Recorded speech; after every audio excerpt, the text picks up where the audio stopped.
Are you ready for ice season to begin? Well, I hope so, because your ice fishing season begins here right at the SmackDown Outdoors 2022 Virtual Ice Fishing Show, brought to you by Clam Outdoors, Glacier Fish Houses, and of course Thorne Brothers. Cannot forget them because we're inside their building. I mean, how can you forget a sponsor when you're literally inside of the sponsor's home? So tonight we're going to start out. We're going to start out talking with Tom Goodrich from Fishing for Life, and then we have a lineup of sponsors, and those lineup or vendors. That lineup is, if I can talk, Deep Freeze, Line Alarm, Cold Nation Outdoors, Razr Augers, and Seasons Tackle. Seasons Tackle. Good lineup. Good lineup. Good products. Let me see. I use it, and I use it. So there you go. They all have my stamp of approval. Do us a favor, share the live stream. The more times you share, the more times you get entered in to win cool stuff like gift cards, like a $250 Horn Dog Maps gift card, a rod from Alan Kishler. We got all sorts of stuff to give away. So share it. Make sure you change that setting to public on that share so we can see that you shared. So there you go. Real quick, if you haven't watched this before, what's going to happen is we're going to bring people in studio here and also virtually to show you their products. This is your opportunity to ask any questions you have about their products or even their company, and they will answer it. So make sure that you put that question in there quick so we can get to it. We got a pretty good track record of getting to everybody's questions, I think. We're doing good. We pretty much are 100%. So there you go. Full scale. This guy. Full. It's been a long week. I wanted to be Full Scale Outdoors Podcast. Dale Luganville. Go show this guy some love. If you like podcasts, go subscribe over there and listen. This is Patrick Patches Olson from the Broken Line. From the Lone Angler. The Lone Angler. They were talking Broken Line earlier. Hold on. It's not a false statement. Why am I the host of this thing? It's not a false statement. Yeah, he's from the Broken Line and his new podcast, the Lone Angler Podcast. Go show these guys some love. They bust their butts very hard for me to help me out to put this together. And I greatly, greatly appreciate these two. So go show them some love. Also, let us know where you're watching from, what state you're watching from, because we like to keep a list just to let it. It's fun to know how much of the country we cover, and Canada as well. So let's see, go through all that stuff. Yeah, we're good there. So let's bring on Tom Goodrich, and we'll talk Fishing for Life. Are you ready? I'm ready. Awesome. Boom. Now you're the famous Bingo. one. Wow. Bingo, bango, bongo. How you doing? I'm doing good. It's been a while since we've seen each other. Yeah, a couple maybe boat landing here, boat landing there, something. Yeah, I don't know. Maybe it was the last ice fishing show. I don't know. It's been, Yeah. I can't remember anymore, but it's always good to see you. You too. It's good to talk Fishing for Life. I fished in a couple of the ice fishing derbies you've had out on Medicine Lake, and that's always a good time. Yeah. So go ahead and let people know what Fishing for Life is all about. I'll tell you about Holes for Heroes as well. Yep. Started, we're coming up on 20 years, which is unbelievable. Are you Holy serious? smokes. 20 Yeah, years. I came Oh. back from Afghanistan, had a vision to start something, had the wherewithal because I had, retired. I did 22 years.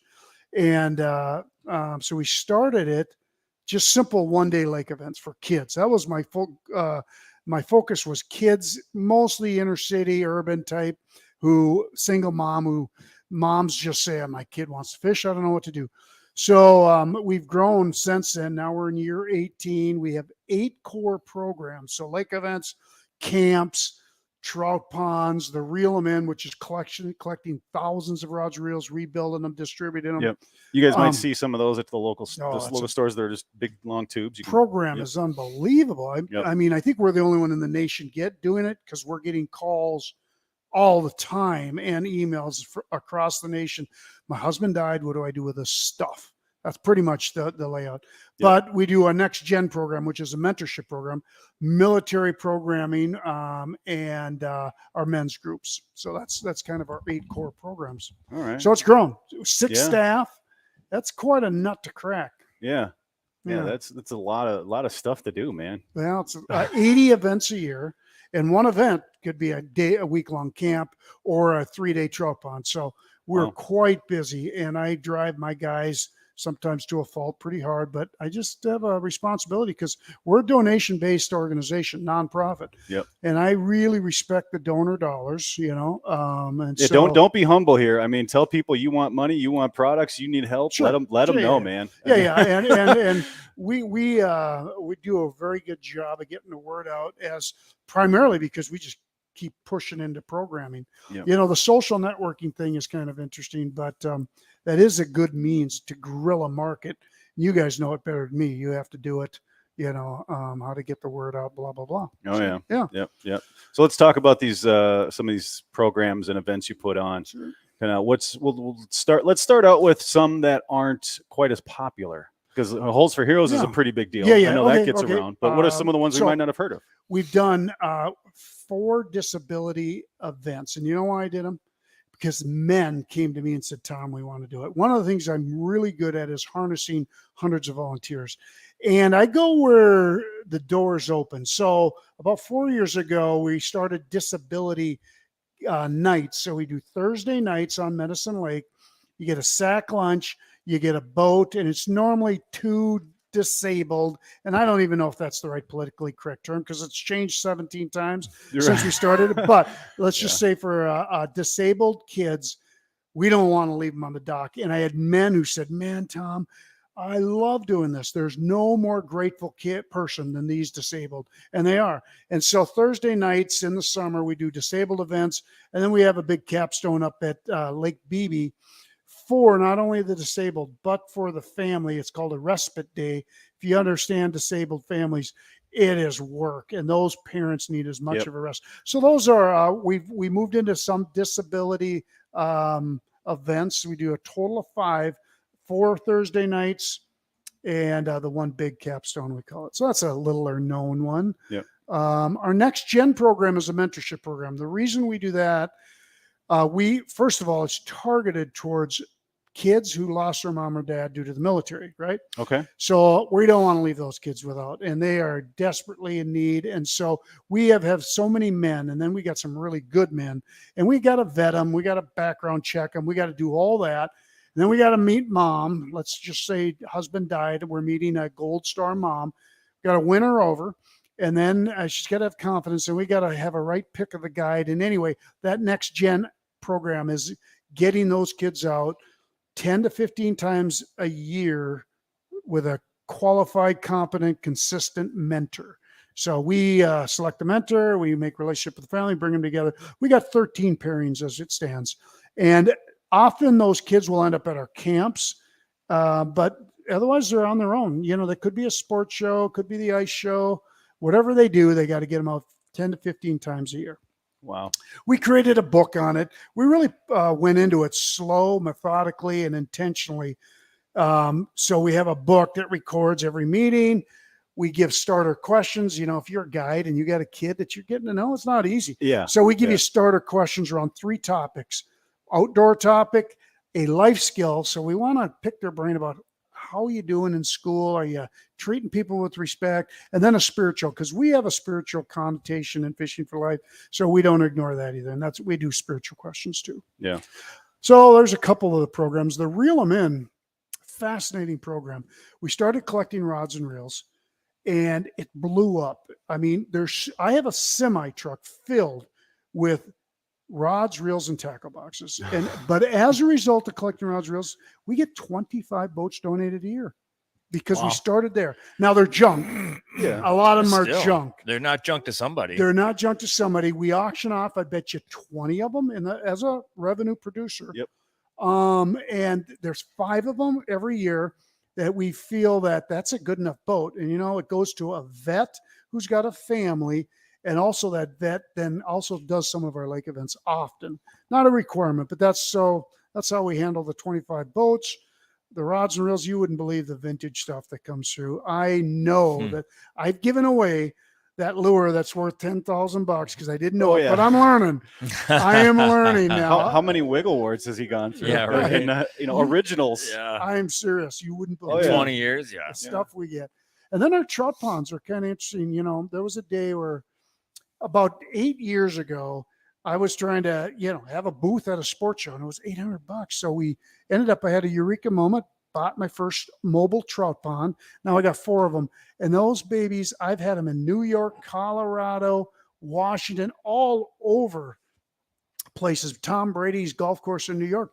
I said, we can't get to New York. They called up and wanted it because they Googled it. And they said, well, how much would it cost? I said, do you realize? I said, $10,000. They said, we'll write the check. So we went out to New York, did a trout pond for them. It was a revenue producer.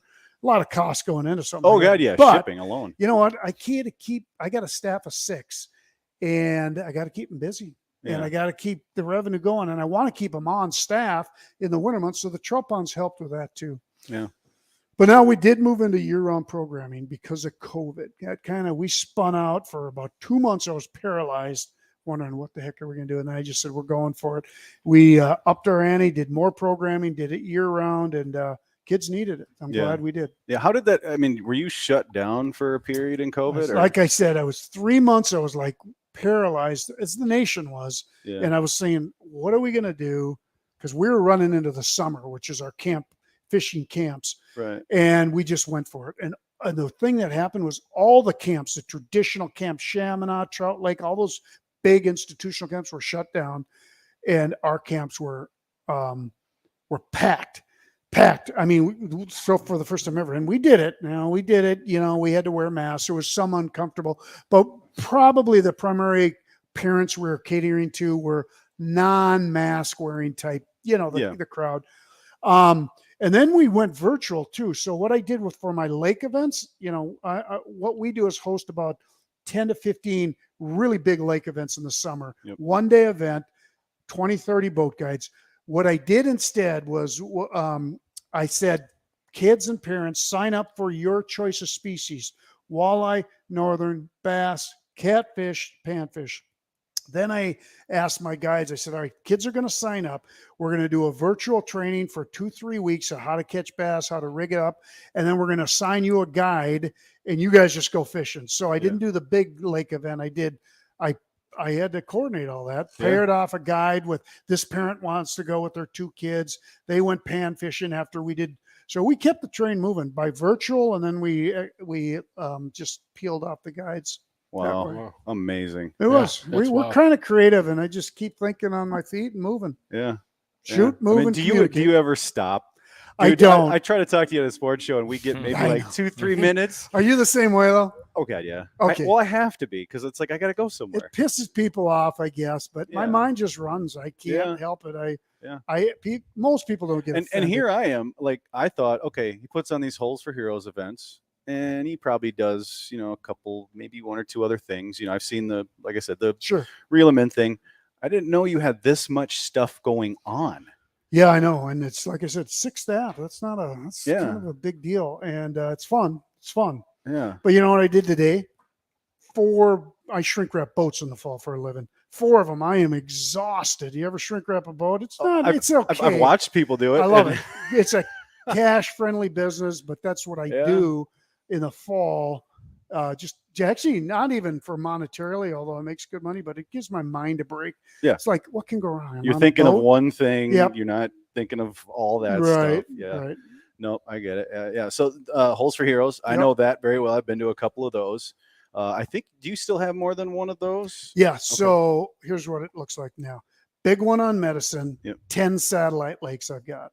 So what? Yeah. So everything happened. We want the general crowd to be on Medicine. That's where the general public, the satellite is, I got a leadership team on each lake, and they will take veterans who sign up and say, hey, I live up in Alexandria. Great. We got a lake stood up in Alex, mostly around the metros, my bigger lakes. I got a Brainerd, a Wilmer, Montevideo, and I can't remember, one in Wisconsin. I'm standing one up, but I am going to limit it to 10. Yeah. So that's how it changed as a result of COVID. So COVID, we were shut down. So instead of being shut down and bringing a big crowd to Medicine, at that time I said 10 lakes, and I like the idea, and it works. So I'm continuing it. So I was going to talk to you guys, because what you're doing here, I need to manage the 10 lakes, like you're doing this ice. We can talk. I'd be interested in seeing if there's it'd be cool, because it's fun, because I got lake leaders checking in, big fish. So in order to be on Chisago, for instance, you got to sign up through us because I limit the numbers. I can't have a massive crowd out there when I got 12 people serving 24, Right. soldiers and soldier families. I can't open it up to general public. So that's how, Gotcha. that's how it's Yeah. working. Explain what Holes for Heroes is, other than Serving just a fishing soldiers tournament. and families open to the general public. It's sort of it's a big tournament. We give away about 10,000 in prizes. For us, that's a big deal. Yep. I've got the major sponsors, Clam and Rapla's on board, and then all the big ones. So we do pretty well that way, and all the prizes, of course, go to individuals. It's a multi-species, so it's biggest northern, biggest crappie, biggest sunfish, biggest perch, biggest walleye, and bass. So those are all first and second prizes with good prizes. So, and that's the same on every lake as well. Okay. And it's 1 to 4 p.m. Medicine Lake, open to the public. You come out there, you're going to experience the military. Yep. Opening ceremonies, swearing in ceremony with 17-year-olds, swearing in right there, national anthem, a lot of that stuff, and then boom, the gun goes off and you're fishing hard for 3 hours trying to catch a fish. Yep. And you can fish the whole lake, which is nice. Yeah. That's I've nice. almost people have like teeter back and forth. Man, I should switch this. People on, I don't like that, blah, blah, blah. I want to keep my crowd contained, but actually I want people to fish. Yeah. And it's kind of cheater proof. You can't really cheater proof something like this. But if you keep the prizes below 600-700 for first, then I'm not bringing in the. If you go to a tournament that's for a cause like this and you cheat. I know, but look at. I mean, You've people got other cheat. problems. I know. It's They crazy. do, but I'm just saying, if you I know. you're worthless, and they you already will. know they're worthless. We have proven that eventually you cheat, you'll get caught. Yeah. Because you get greedy. So if Ice Castle give me or I should say Glacier, give me a nice Glacier to give away. Then what do you do? Then now it's no longer cheater proof because you got a big prize. Yeah. Although the way you go about it maybe is random weight. That cheater proof. That's what Ron contest. Scherer does it on his crappie contest. Yeah. And here's the thing. There was a guy, I think you probably know him, but he was one of the people that worked there and whatnot. And he was in charge of filleting the fish at the end of the day. He found a 1 ounce weight Yeah, in oh like my a God. ½ ounce crappie. Huh. Or a ½ pound crappie. It wasn't even going for big crappie. Hmm. So it's like, what are you doing? I just hope that fish originally would have won the mystery weight for the. Yeah, it's like a 14-foot Screwed aluminum. him out of getting the mystery. Yeah, they only give away like a 14-foot boat, little aluminum thing. It's not even a giant prize, but I hope that was the winning fish that they screwed themselves out of. Can you imagine getting run out of the industry? It's ridiculous. You'd be done. Yes.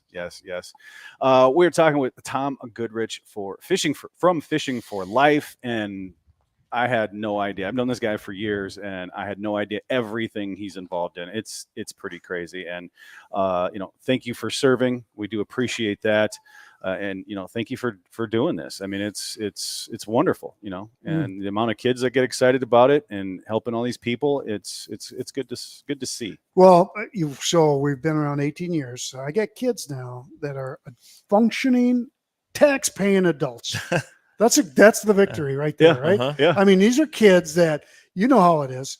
If you get that short 1 to 2 year window, and if you don't get them outdoors, they're going to end up on the street hanging. Yeah. And so that's the good news there. Yeah. No, that's awesome. Anything else you wanted to cover?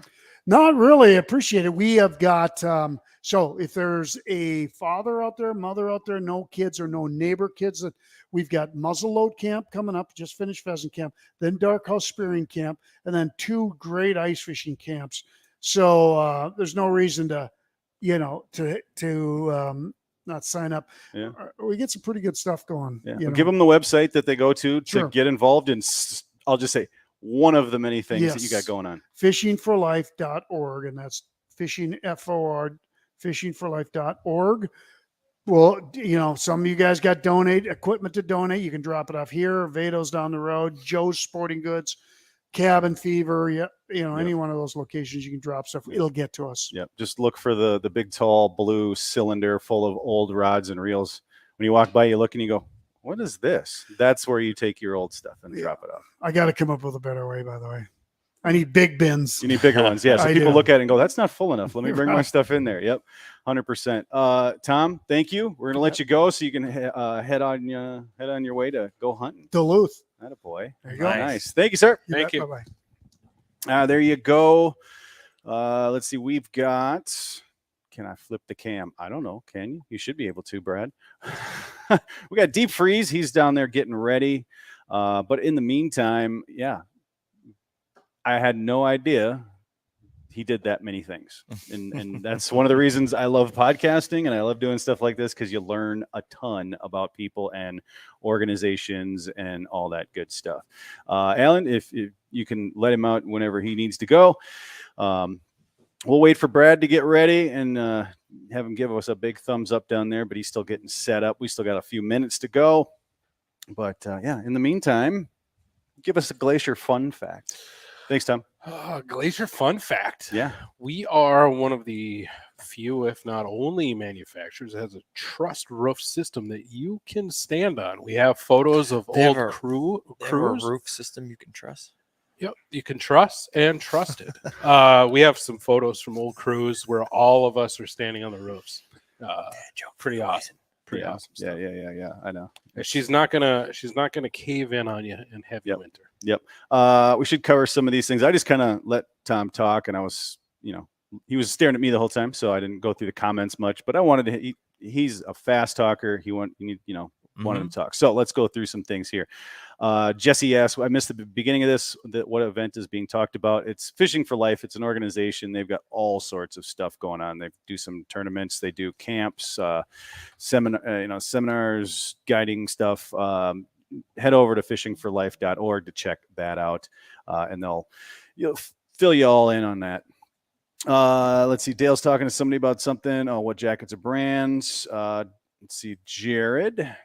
During our kids' fishing event last winter, my wife was determined to have a special boy catch a fish. He caught a fish. I was really proud of her for that. That's Well, way awesome. to go. That a girl. Mason, much respect. Kendra, I work in mental health and I love to bring my guys fishing. They love it too. Brad down in with the deep freeze guys, go into the settings and it should let you flip that camera around. Love getting kids involved with fishing. Yes. Let's see. Jared, my union host, takes kids fishing for the Union Sportsmen's Alliance. Let's see. And then people checking in from when we first joined. Yeah. So Caught up. there you go. Yeah. February 11th is Holes for Heroes. There you go. We can put that on the books. So all right, there we go. They got their camera flipped down there. So we'll just wait for them to finish getting set up. So, but share the live stream so you can win cool stuff. We got Rod from Alan. We got, if you want to go float tube fishing with Patrick, you want to go fishing with Dale, gift cards galore. We got all sorts of stuff. The Horn Dog Maps, $250 That's gift card. a pretty At a stout boy prize. Mitch. Yeah. Yeah. And I'm telling you, it's a cool prize. Like I wish I could enter it because I want one of his maps. I just don't know what lake you would pick.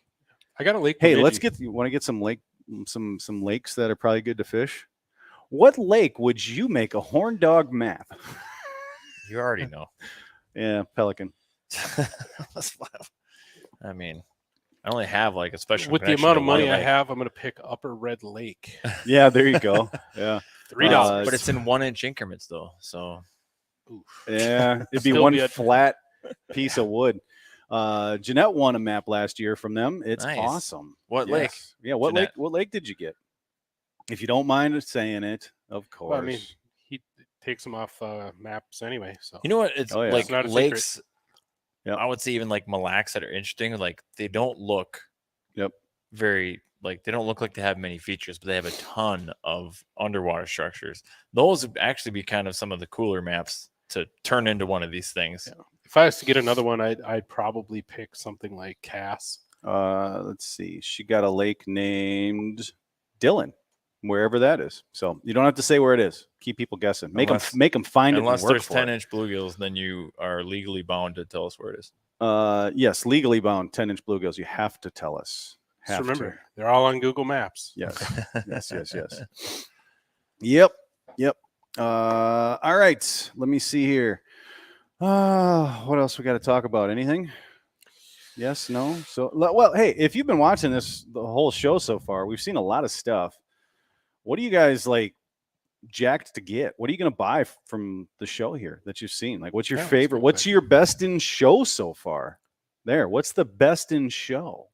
That's a good conversation for us to have too. I don't Yeah. have the cooler thing that you have, the whatever, but the undercover guide. clipping it on the side, that was like You the can put it on a undercover bucket. thing might cost me more because now I'm gonna have to buy the damn cooler. You can just Well, it would just put be it on cool. your bucket. No, but it'd be cool for bait. You know, if you Yeah. have Oh, yeah. instead of using like a tip up per se, just run that with a line alarm. Yep.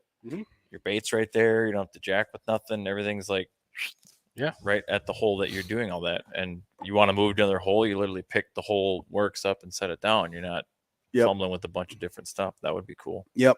She says it's a mountain lake. Oh, cool. No bluegills. Trout. So there you go. Yeah, so trout. We can go up there. Matthew Kruger, what can I buy tonight? Well, we've got deep freeze coming up. They're getting set up as we speak. Yep. They got some cool stuff. They got some very cool stuff. I use purchased a from them lot of 2 it. years ago. Yep. Yeah, I use a lot of their stuff. It works extremely well. Line alarm. We actually showed that a little bit earlier with the undercover guide there and everything. It's a kind of like a blue tip, but different. It's a different system, but letting you know that you got a fish on. Cold Nation Outdoors and the ice defense. If you have any questions about the ice defense and whether or not it's worth it ahead of time, I'll just say yes. I still haven't bought one of those yet, but that would be another thing to go. How would I do that? I have to piggyback that off of the undercover guide thing so my hole stays open, doesn't freeze. You can do that. Yep. Then we got Razr Augers, and they have a new auger. That's right. They got a new auger. And then Seasons Tackle. They are a subscription service for year-round fishing. And you actually get like good stuff, not just weird. Yeah, the stuff you get in there, you can actually buy outside of from just them. Not like a lot of these subscription services where it's like, oh, I liked it, but it's got a weird name to it. That's because it's not really a name, like a brand. It's wish.com. I bought one of those things off of like a magazine ad way back when I was a kid. One of those tackle packs. And I got it, and like the split shots, they didn't have the tab to open them back up. Wonderful. Those are fun. Oh, that's a pinch once. Already, you're one and done. Yeah. You can only add weights. You can't take them off. And the hooks didn't have eyelets.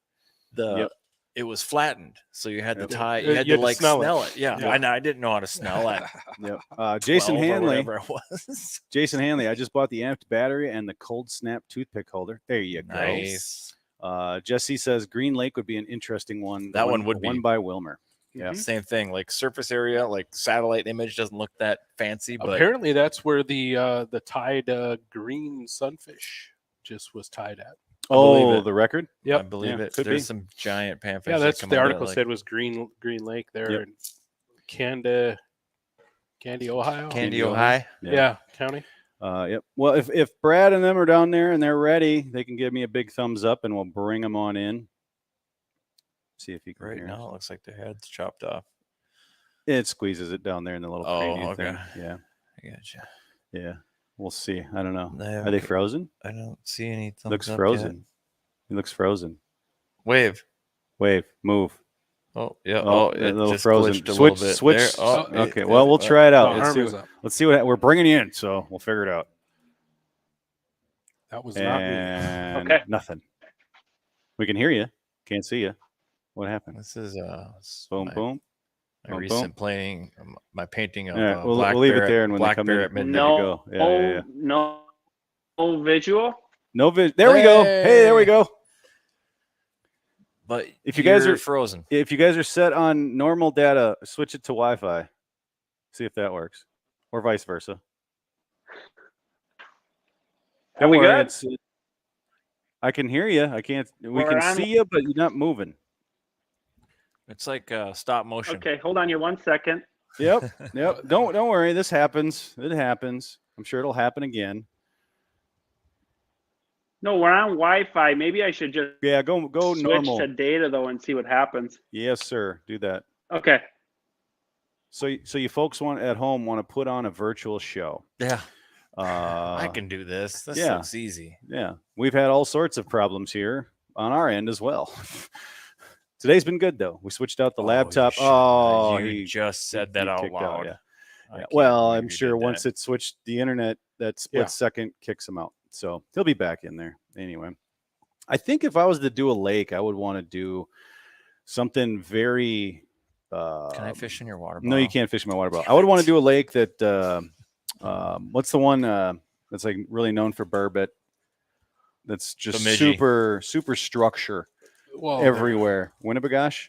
Winnie. Winnie. I would do something like that just to have so much going on the map. That's why I picked like Cass. It's very interesting. A lot of shallow, but then super deep. Ottertail? Ottertail. Ottertail does have a lot of structure. It's a true story. Yep. Let's see. Plantagenet. Well, how do you say that name? Plantagenet? Yep. Plantagenet. Let's see. Let's bring him in. Hello. Hello. Do you hear? He's got too much lead paint. I can hear you, but I can't. You're choppy. And if need be, what we can do is we can always bring Tony from Line Alarm. He's here. He just showed up. We can have him set up and show stuff while we get it figured out with you guys. But oh man, I don't know what to do. Can you hear me, Doug? we can hear you. Sure can. But there's no video? No, there's video. It's just very choppy. Okay. Tell you what. It'll be mostly an audio broadcast. No, we're gonna pop into better Wi-Fi here, I guess. And can I pick back up in like 5 minutes? Yep. Okay, sounds good. We'll be right back. Sounds good. We're semi-professional part-time talkers, so yeah, it is what it is. Things happen. Things happen. Winnie would be a cool one. Another cool lake to do would be in Horn Dog has done it. Mitch has done it. Is Lake Superior. Yeah, Lake Superior. That'd be a tall map if you get the entire lake and how deep it is. I really like a very deep map. I'd like to challenge him with just a good chunk of the Marianas Trench, like Bacall. Like 900 layers of 1/8-inch plywood. Each layer of plywood is what? Probably 2 miles, 5 miles. Like the scaling would be very, very incredible to see what it would be for each layer to how many feet to make it not 14. I'll get an Instagram message tonight. Yeah. Don't do that, Patrick. Yeah. We need to go out to Utah. Let's go burbot and laker fishing. Yep. Same trip. Let's see. Mitch is actually checking in. He goes, every layer of Lake Michigan or Lake Superior is 60 meters. So about 180 feet. What is Lake Superior? When he does a map, Mitch, he's checking in here. He goes, every layer of Lake Superior is 60 meters. Yeah, go ahead and set up, man. Get your stuff set up. Tony set up. We got Cold Nation in the building. What up? How you doing? Not a boy. Okay. Not a boy. So I wonder what scale he would do the Marianas Trench. How deep is the Marianas Trench? Like 6 miles. Oh, okay. Pretty deep. Okay. Yeah. Every layer is 1 mile. Yep. But with 5.5 millimeter tungsten, you can get down there pretty quick. I mean, it's just the line. You run out of the line. You know how big of a schoolie reel I would need for that? Yeah. What about the size of this room? It would be an aircraft carrier with a schoolie on it. Pretty much. One of the big wooden spools that they run fiber optic cable off of. Yeah. What are you running in the Marianas? I got to use 6 mil. They're deep. Super bite light on these. Yep. On these salmon, or not salmon sharks, but the was it the 6 Guild or the like the oldest sharks in the world? Those ones like green sharks and stuff. The Greenland shark. Greenland shark. Yeah, that's the one I was thinking of. Greenland sharks, they go deep though. That's what I know. That's why. And then they go super shallow. And then people catch them. I swear to God, they just so weird. I don't know. I think they just swim around. I've seen some pretty wild videos where people have accidentally caught like these super deep fish, and when they get them up, they're just like they're a blob. Jelly. Yeah. Zach prefers 2 millimeters for that depth. Yeah. Oh wow, really finessey down there in the Marianas. Well, you have to give them time to get to it, and then you can't spook them with sudden. You definitely movement. could not use a buckshot rattle spoon because it it attracts the barracuda. The chamber would just completely just crush. That's funny. Yeah. Tony's getting set up, and if Tony gets set up before we get There- deep no freeze rush. back, You're fine. yeah, just do your thing. Yeah. That's fine. That's fine. You guys talk about something fishing related. I'll make sure the camera's all set up and good to go so we can see Instructions. everything. Yeah, Oh. yeah. Hey, Earn your keep. this is not to Hooks. bring up a sore subject, but how come? And this could be like, it's because you and I like rock bass. I'm bringing up rock bass. It's When not a that sore multi-species thing, like, well, how come rock bass never get any love? They'll throw perch in there. Well, they just said panfish. No, So we said bluegills, crappies, Also, perch. and that's the thing, you know, when people say panfish, they're usually lumping in your sunfish, which that Yeah, is but different not- from a bluegill. but not in a tournament. I'm saying in a contest tournament, they never. No. Rock bass never qualify for anything. Well, hold on a second. They did for a couple of years on Cass Lake. They had the Red Eye Classic, and then they used to have another big rock bass derb down in Park Rapids. This was a few years ago, which is super cool, but also is just also a slaughter fest. Well, yeah. I mean, it's not so much that I'm advocating for a rock bass specific contest, but in a multi-species contest, they Right. they still never play. Well, like I've joked with you, you know, like you've told me the stories. You know, you're in a Minnesota Made Yeah. tournament, and like you're hammering these big It's rocks. crushing. If I was to have a tournament series like that, I think it would be fun to, hey, make sure you get your bluegills, your crappies, and then hey, bonus 5 One. points for the Yeah. biggest Rocco that Yeah. comes along with it if you want. Bonus points for Rocco's. I'm Yeah. in for that. All right. Was that a good idea, folks? I don't know if it was or not. But You tell it doesn't me. really I wasn't matter. listening. Alone? Yeah. It doesn't matter because it's an idea. Yeah, there you go. All right. We're gonna skip to Tony with line alarm. If Brad from Deep Freeze figures out what he's got going on, we'll fill him in. Thanks, Pete, for showing up early. So if that doesn't work, we can just keep moving down the line and get Brad in there. He's just here for the Kishler. He's just here for the Kishler run. Sorry, you don't qualify. So let's go to Tony. Brad, if you're hearing me, we're going to go with Tony first. So you guys got time, get set up, relax and all that stuff. And we'll get to you after that. So, hey, buddy, what's there I am. happening? Yeah. Look at you on the big screen. Let me On the get big rid, screen. let me get rid of that so people can see everything. Oh, now we're good to go. Okay. Hi, Hey, guys. how are you? Good. Did a little show today. Yeah. How'd it go? It's all right. Good. Good Gotta start. Get people get into it when it's this time of the season, so it's still kind of nice out. So Yeah, Yeah, it was really nice yeah, right. today, actually. Yeah. kind of hard Right. to think about fishing. Yeah. Ice fishing, anyway. Yeah. So yeah, Tony, Okay. line alarm. Have at it. Let me show what I got here. We came up with this idea. God, I want to say maybe 30 years ago. We started playing around. I used to go up to Red Lake a lot. I started going up to Red Lake when Outdoor News came out with Tackle Terry Tuma was up there fishing. Yep. I mean, that was a long Yeah. time ago. We got this, hey, let's go up this Red Lake and fish. And it all came about that. And we'd sit out there during the day, and so all of us would fall asleep in the fish house, and all our lines would get tangled up with northerns. We started playing around with it. Well, it took a long time, but I came up with this a crude concept, except this now. But we played around with it for a long time, and I had this old thing I made up and sitting in the fish house, and some guys walked in, and it went off right when they walked in, and they looked at me and said, "What the heck is that?" I said, "Oh, some little buzzer I made." And guy said, "Hey, I want a couple of those." So I said, "Well, I only have a couple of them." So they left. And my buddy looked at me and said, "God, maybe you got something here." So I played around for a long time, and now we've been out for 10 years. This is our 10th year. So we've been selling quite a few of these things. The whole concept of this is instead of using a rattle reel, you get to fish with your fishing pole. Mhm. So this is like the wall of the fish house. We've got it comes with the bracket, screws, and hardware, everything you need to get going. Screw it to your wall, your cabinet, under your cabinet door or whatever. Get it all set up. Simply turn it on. Drop your line in the water and barely hook the line, and you're set. And you're waiting to fish. You're waiting for the fish to bite. Neatest thing is when you walk away from this thing and all of a sudden the buzzer goes off. At night, you know exactly which one it is.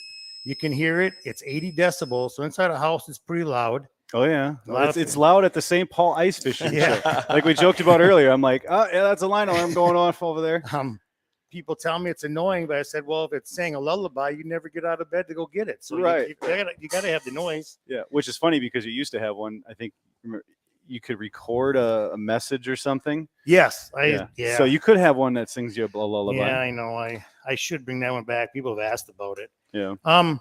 So yeah. So instead of using your rattle reel, whatever, if you want to fish with a fishing pole, this is the way to do it. This is kind of the only thing out there. Yeah.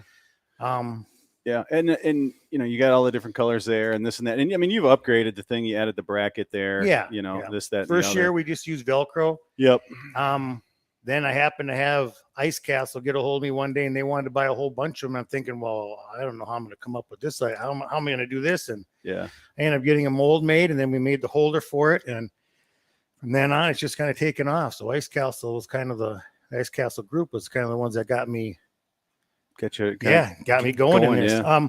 The another neat thing is we came up with a rod holder.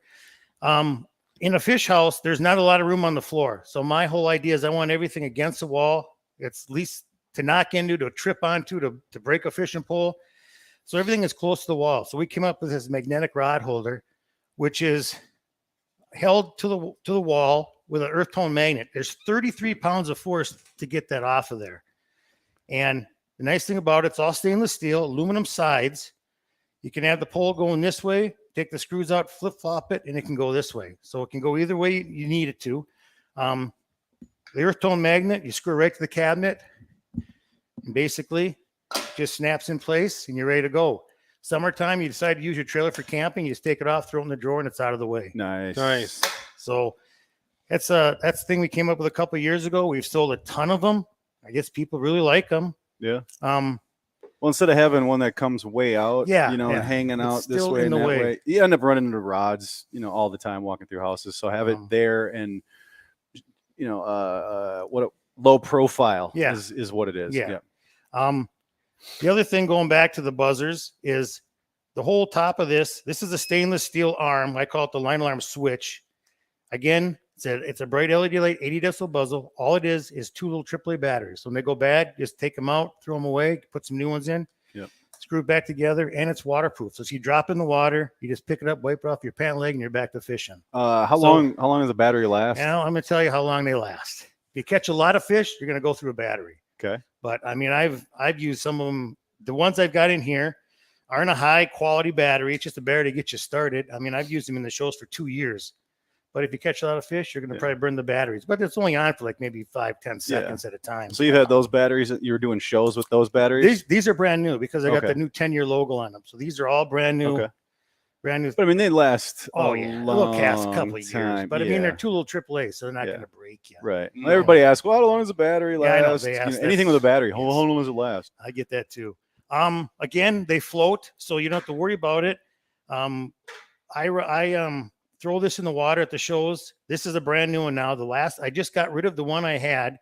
I used it for three or 4 years, and I took it apart just about a month ago, and it was all corroded inside. So it's been going in the water at these shows for the last 3 or 4 years. So and if they get wet, like again, you wipe it off your pant leg. The only thing I worry about is the little hole for the buzzer, but it's hard for water to get in that little bitty hole. Yeah. I mean, if you drop it in the hole once, you take it, you wipe it out and everything. But you at these shows, how many times do you drop it in the water a day? I bet it's hundreds of times. Yeah, exactly. and it took that long, that many years to get somewhat corroded. So if you actually take your time to dry it out like a normal person would, not the guy torture testing, but I bet you it still probably worked up, Yeah. And it was working. The buzzer was starting to go bad. But again, when I first came out with this, I put it in the sink and left it in there, and I was in there for a whole week, and it worked. So I kind of figured, well, that's that good little air pocket, it's you don't have no issues. And again, if you're really worried about it, throw a little silicone around that from the inside or something.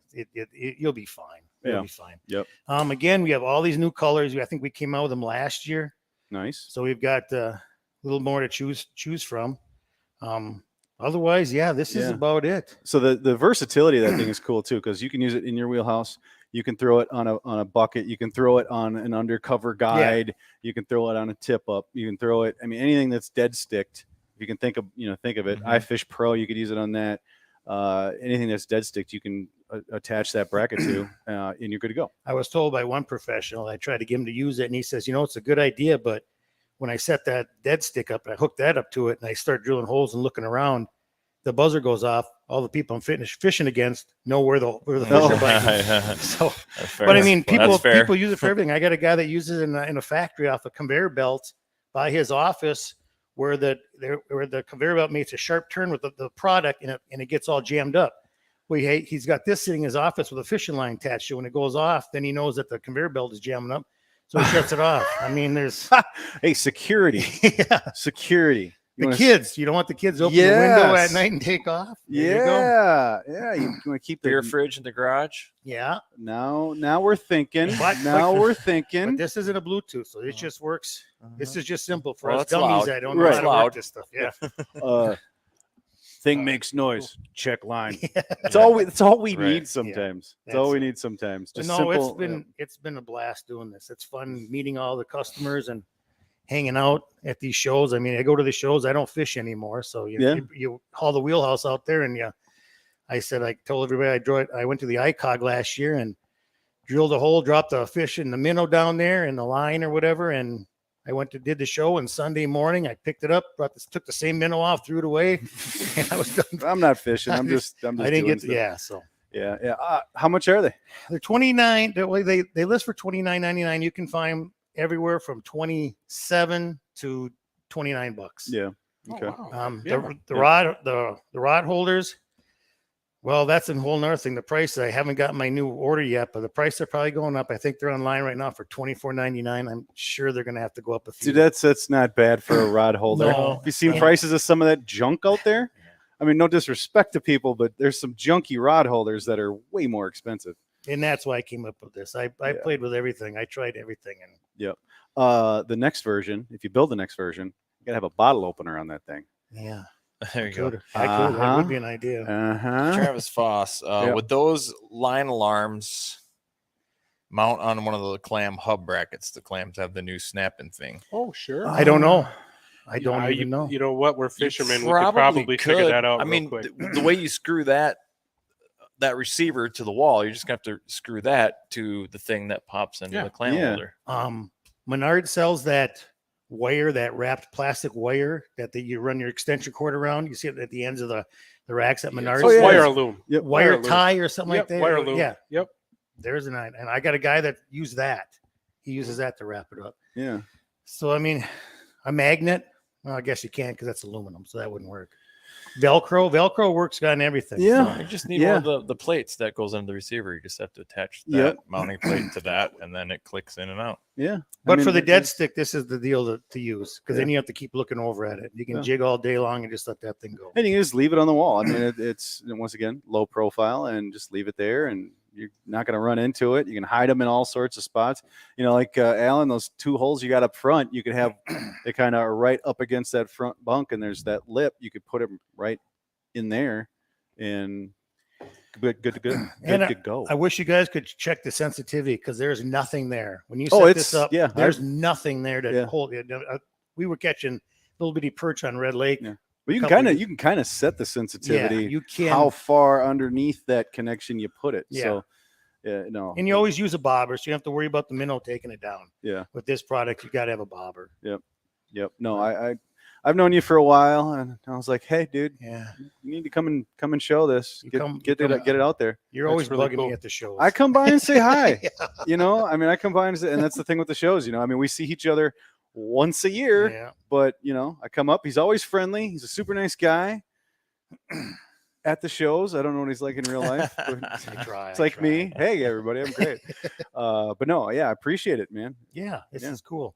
Yeah. Thanks for inviting me, guys. Yeah, Appreciate no, it. no Absolutely. problem. No Those are problem. awesome. Thanks for checking out. bet. Linealarm.com. Linealarm.com. We've got everything there. We built a new website, so now we're going to start selling a few more products, lures and stuff like that kind of add to it. So that's coming up hopefully pretty soon. Everything seems to move slow right now. So Yeah. Yeah. But- Yeah. You good on supply for the year? I'm building them as we're taught. I went home and put them together before I came here. So Perfect. we're staying ahead of the game. Awesome. Thanks, All right. guys. Thank you, Tony. Thanks, Thank you. everybody. Thank you. There you go. Check out Line Alarm. And yeah, it's a cool product. I like it. Very cool. So It definitely could be a year-round deal too. it can. You know, if Or- you're into catfishing and that kind of stuff, very reminiscent of like the European carp. Yep. They use a lot of the alarm systems like that. Yeah. Yep. Sturgeon guys. Yeah. Oh yeah. Sturgeon. Yep. Yep. And you'd be surprised. 80-pound sturgeon does not bite very hard. No. There's lots of times you're no. like, I don't know, this could be a walleye, and you're not going to know until you set the hook. Yep. Well, he's gonna tear down. We'll have Pete head up there and set up what he's got, the old ice defense and everything, and then we'll just jump right into it with Brad from Deep Freeze. We'll see. Oh, he's moving, so that's a bonus. He's looking smooth down there, fellas. Oh my Just clip that God! anywhere. So much noise. All right, he's moving. We can see him clearly. Can we hear him clearly? Hello. Hey, there we Wow, go. look at that. Like ice. What's up, buddy? How you doing? I think we're going to get into the Wi-Fi router business. Oh God, yeah, right. If you can make a good one, I'll take one too. Perfect. Awesome. Brad, Deep Freeze Fishing, and like I've been telling people, I've used a lot of these products. So unless you have something brand new, I can go ahead and chime in sometimes. But I use a lot of stuff, and it's awesome. So go ahead and start running through stuff. Sure. So I think one of the products probably everyone is familiar with is our ice skimmer that we have down here. Jason can pan over to it. It's just the one-shot skimmer that clears all your slush out of the hole in one scoop. We sell that in 6, 8, and 10-inch models, and I'll come down to the display here. And basically, you go down sideways through the slush, you turn it, and then you can clear all that slush out in one scoop. That's sort of the product that we started Deep Freeze with. After the ice skimmer, we moved to Blue Tips, which is our tip-up alarm, goes to your phone. So this just attaches to your tip-up, just like any standard tip-up light. It's sort of the same size, so it's not a big, bulky product that'll go right on your tip-up. As soon as that flips up, it goes to your phone. We do have the optional receiver for that as well. So if you don't want to use your phone, you just want to use a beeper, that's what the receiver would be for. So that's our Blue Tips. And then the next product we came out with, which we kind of mentioned earlier in the show, was our Easy Auger connection system. Now, as I'm sure everyone is aware, the big craze is your cordless drill to one of these augers, be it a light flight, a pistol bit, a K drill, whatever it might be. Instead of having to hand chuck it in every time, it's a snap in, snap out system like this.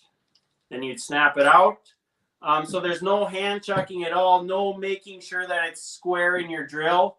As long as your quick chuck is square in your drill at the beginning of the day, you're going to be good to go. So that's sort of where we ended with the Easy Auger system. We make our spikes now too that screw in directly with that quick chuck. It's a very simple anchor to use compared to some of the twist in ones. So yeah, I mean, that's what we offer, and let's talk about our stuff. Yeah, so let's start at the scoops, because that's where I think everybody was kind of like, oh wait, what are these? You know, that's kind of what first caught my eye with Deep Freeze was the scoops, because that was the thing that I really, I didn't run a lot of tip ups at the time or anything, so it's like, but the scoops are cool, and they actually worked. So you want to kind of break those down a little bit, and we'll work down the line from there. Sure. So we, like I said, we offer them in 6, 8, and 10-inch models, and now, 6-7 years ago when we came out with the skimmer, it was sort of easy to match the size of an auger. Now there's a bunch of different auger manufacturers. So if you need us to cut down a skimmer for you, Camera down. If you need us to cut down a skimmer for a certain auger that you have, we can definitely do that for you. They work great. It's sort of an easy sell. Every year we go to the St. Paul Ice Show, and we think, next year how are we gonna sell as many as we did last season? It happens. It's sort of a viral product. Once you see your buddy with one, it's a no-brainer.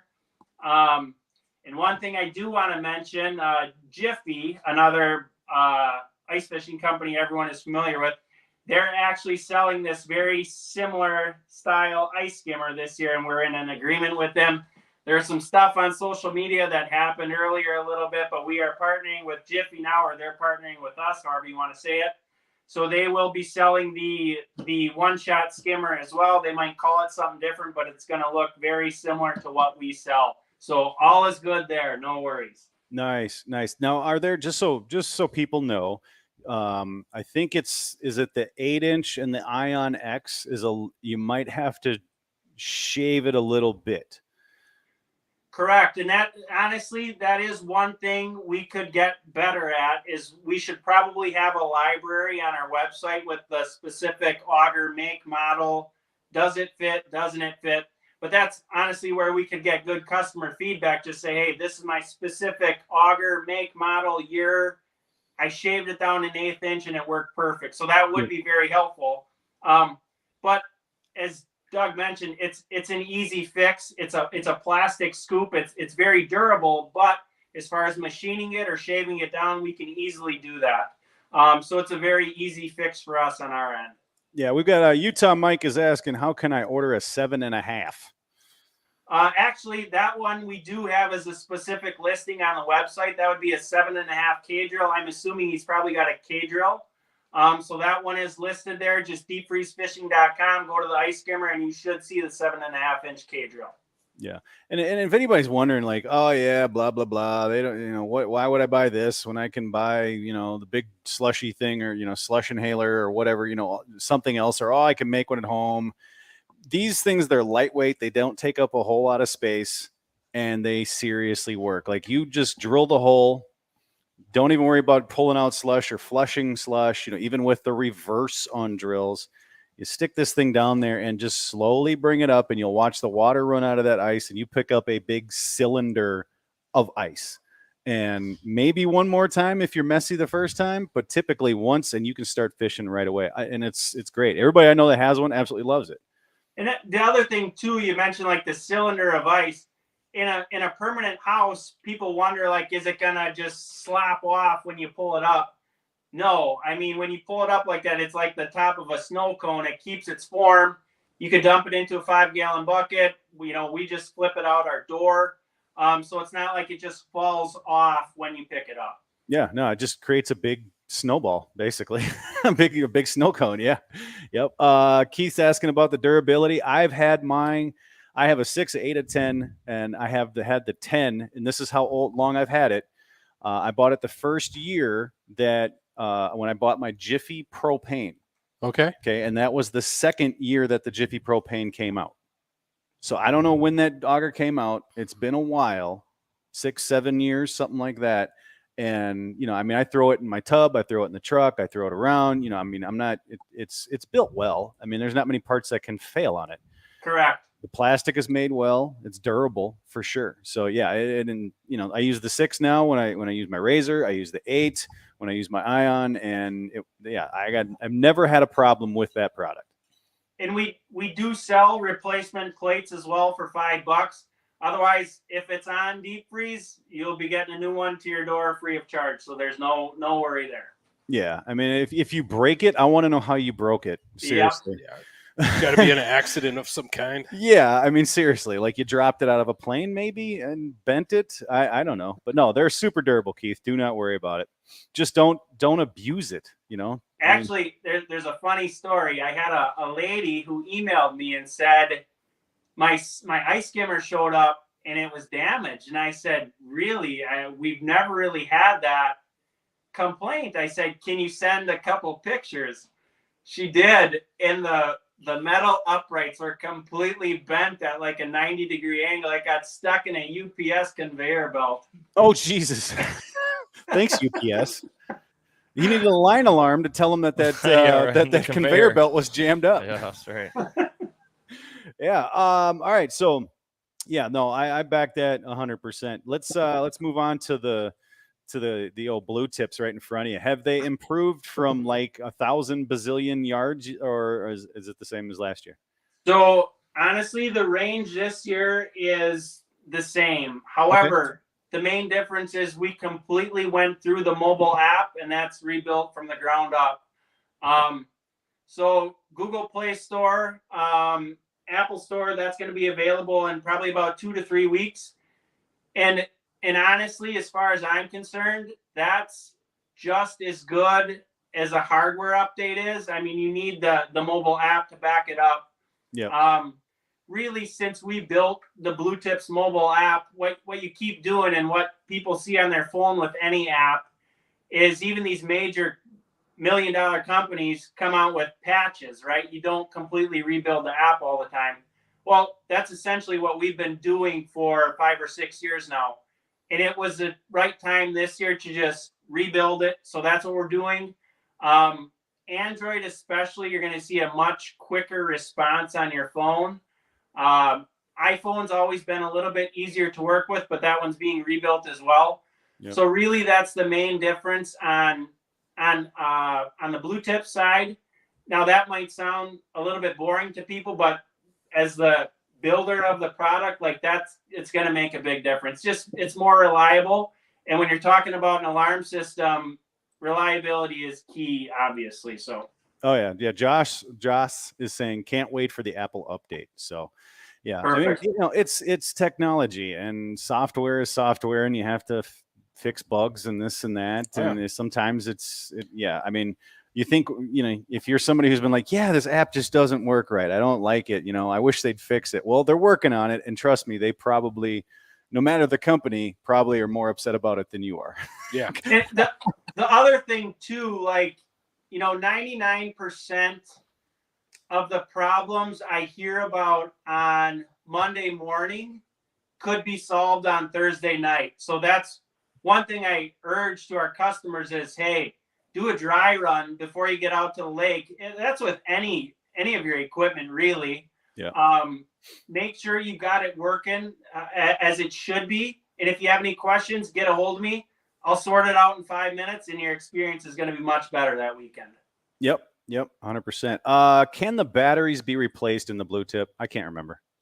Yes. Now on these new models, we switched to a AAA battery, so it's a simple replacement. I mean, if you're buying a 8-10 pack of batteries, it's 50 cents a battery maybe.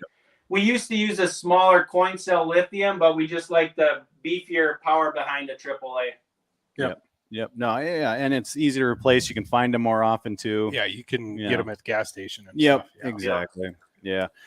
So talk a little bit about how the Blue Tip works for those that may have never seen it before.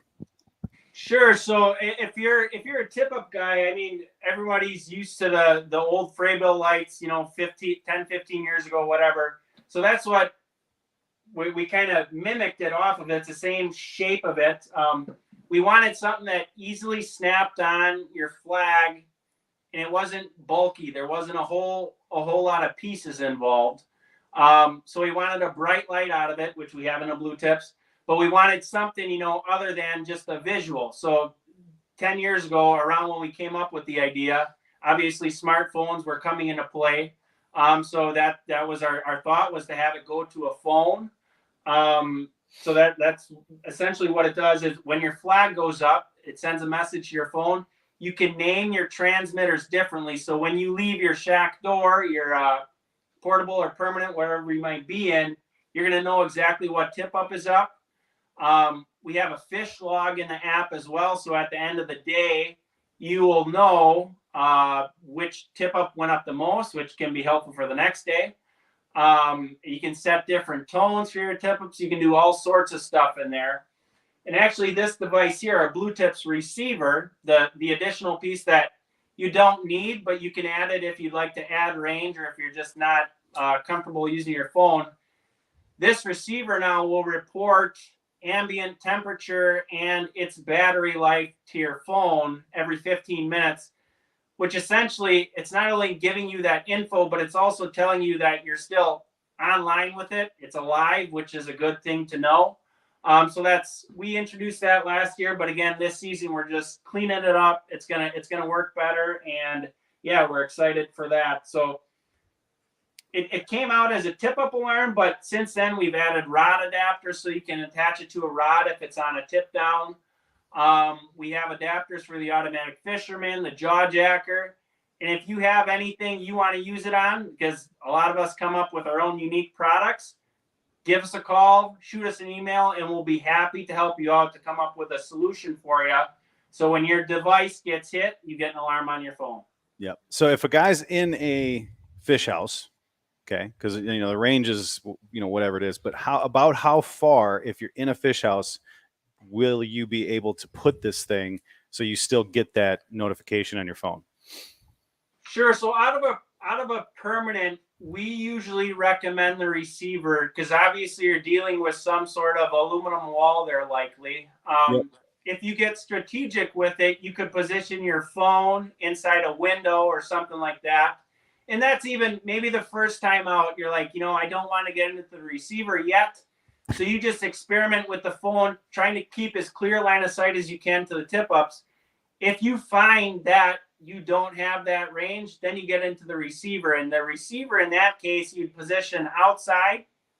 The receiver would catch a signal from the phone, from the tip up. So you go tip up, receiver to phone, and that short distance from receiver to phone, that's easy to penetrate that aluminum wall. But as far as distance goes, if we're just talking transmitters, I'd say 400 or 500 feet if we're going into an aluminum wall permanent. Now, if we're going to add the receiver, now we're talking 1,500 feet. And so you're getting some good range there. Jeez. Yeah, how far away do you want that thing? Well, how far away do you want it? / how far away is legal in some places? Yeah. So if you get one of these and you use it, make sure that you check how legal it is to have, how far away you can have it. That's correct. I just looked up the app. Yep. You just looked up the app. Yep. I'm just checking out the app. Yep. Alan's got it on his. Pete, you have it on yours too. My. Yeah. Yeah. It's yeah. Yep. Are there any like if somebody goes and buys it, they try to get it set up, what's one of the top 2, maybe 3 things that you get a phone call and you kind of can troubleshoot now so people can check it if they have these problems? Sure. So like in past seasons, there would always be a location setting on Androids where you'd have to dig into the settings and turn location on because Bluetooth needs that in certain circumstances. This year, that's what we're going to get better at. When we onboard you for the app, when you first download it, we're going to be better at asking those questions and getting you set up from the get-go so we don't even need to have that phone call. Yep. However, if there are issues, we're always here to help. That would be the one that sort of was troublesome for us in the past. But honestly, like it's different for every user, obviously. In Androids, I don't even know how many different combinations of make models there are. That's why iPhone is easier. It's just a more, I guess, universal system. But really, when we beef up the app this year, it's just going to make Android a much more stable platform for us, which will be a good thing for both us and the customer. So perfect. Cool. Yeah, I mean, it's just one of those. It's good to know that. Yeah, if you have an Android, well, you might have to, make sure, just make sure that, hey, you got this set to this way and that way. So you're not having to call Brad and go, it's not working. Well, do you have this set? No. Okay. Well, if you watched the SmackDown Outdoors virtual show, you would have known that. So there you go. Anything else on the blue tips we should talk about?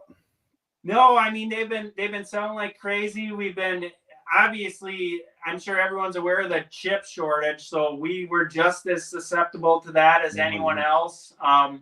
We kind of have to change up some of the hardware on our board to just be less susceptible to a certain part that was short for us in the past. But we made it work, and it's a rock solid unit this year, and we're happy with it. So there was a certain point where it's like, man, are we going to be able to make this happen? And you hear everything in the news with these chip shortages, but we got it done, and we're planning to sell 50% more than last season, and the numbers are looking good so far. So nice, awesome, good to hear that. Yep. You guys got any questions for him? No. Okay, let's move on to what I mean. I have gushed to you about this system because it makes my life so much easier, and I don't have to carry around another drill to anchor in my ice house. I can use my one drill for drilling holes, anchoring in my ice house, and all that stuff. Let's run through this quick adapter system, the connection system, because it is so slick and so nice. Sure. So essentially, I mean, if your drill, if your Milwaukee, DeWalt, whatever you were using in the past with just your auger, if that worked with your auger, you will work with our Easy Auger system, because all we're really doing here, you can come in here, Jason. We have the Easy Chuck that gets chucked into your drill once a trip. That make sure it's secure and square, and then you're good to go. And then this adapter here is specific to every auger. This one would be the Light Flight. This one here is K-Drill. This one here, it actually is used by a bunch of different companies. Pistol Bit, Eskimo, ING2, and then the Laser by Strike Master. So this silver piece replaces what you currently have in your auger. You bolt this new one in, and now all of a sudden you have a snap in, snap out system just like that. So instead of hand chucking it every time, it's just simple snap in, snap out. And if we come down here to like the Light Flight or the Pistol Bit, I have guys calling me all the time saying, how in the heck with a glove on am I supposed to chuck the Pistol Bit in when I have this plate right here? There's no space. So when you have just the snap in, snap out system, it makes it a breeze. Yeah. So yeah, that's where we're at with the Easy Auger connection system. We came out with it, I think, 2 years ago now. We've added accessories for it. We got our traditional anchor screw-in tool that chucks into your quick chuck, just like this. So you take your auger out, put your anchor tool in, or I was never really a huge fan of that. It just, to me, there was a little bit too much wobble in the system. So I said, why don't we just make an anchor that's direct drive off our quick chuck, 7/16 hex. Now you put it in here, and there's no play. And this way we designed the tip of this anchor, I drilled in anchors before that sit there and spin on the ice, and they don't dig. This thing is going to dig in. And you can set your drill. You can actually switch from speed 1 to speed 2. Obviously, when you're drilling a hole, you're on speed 1. With these anchors, switch it to the high speed, and you're in 1 second. Yep. Yeah. I got to get some of those for this year. So, because I you're like, when I was at the St. Paul show, you're like, here, if you need any, let me know. And I'm like, no, you go ahead and you sell them. I'm good. And last year, sitting on my house, I'm like, God, I should have got those stinking anchors. Well, I got the quick release, man, and I'll tell you what, I've been using it ever since. And he's exactly right about trying to chuck that in there with your hand. And that plate is really close. You can't get a good grip. I installed that and never had an issue. Yep. Doesn't fall out, nothing. Yep. Matter of fact, I bugged him last year because I bought that little Jiffy Scout. It drills like a 2-inch hole. I was going to use it for camera hole, and I love that adapter so much that I wanted that on top of that little Jiffy Scout auger. And we went back and forth, and I was even doing some SolidWorks stuff. But it was just one of those weird things, like probably not everybody's going to have enough of them. Yeah. Well, I've got a Razr, and you do, because the Razr actually, the bit itself is shorter because it's got an extender thing, so you can extend it out. So using this system in the Razr, what you do need to do is you need to get basically an impact extension to connect the two to make it long enough, unless you want to have a 3-foot, or however long the bit is on a Razr. But then, he's like, yeah, get a Milwaukee, I don't know, what was it, a 12-inch, I think, extension? It was, but Doug, actually, there's another solution for that, and I'm working with Nick at Razr. Okay. So they sell a hand auger extension that essentially you could put on your Razr that would stay attached to it, and then it would be, then on top of that extension, you would put our adapter. Oh, okay. Then you'd get rid of that Milwaukee 12-inch piece. Okay. Well, the Milwaukee 12, I mean, that impact is, I'll keep it. It's an expensive piece of equipment. Yeah. So.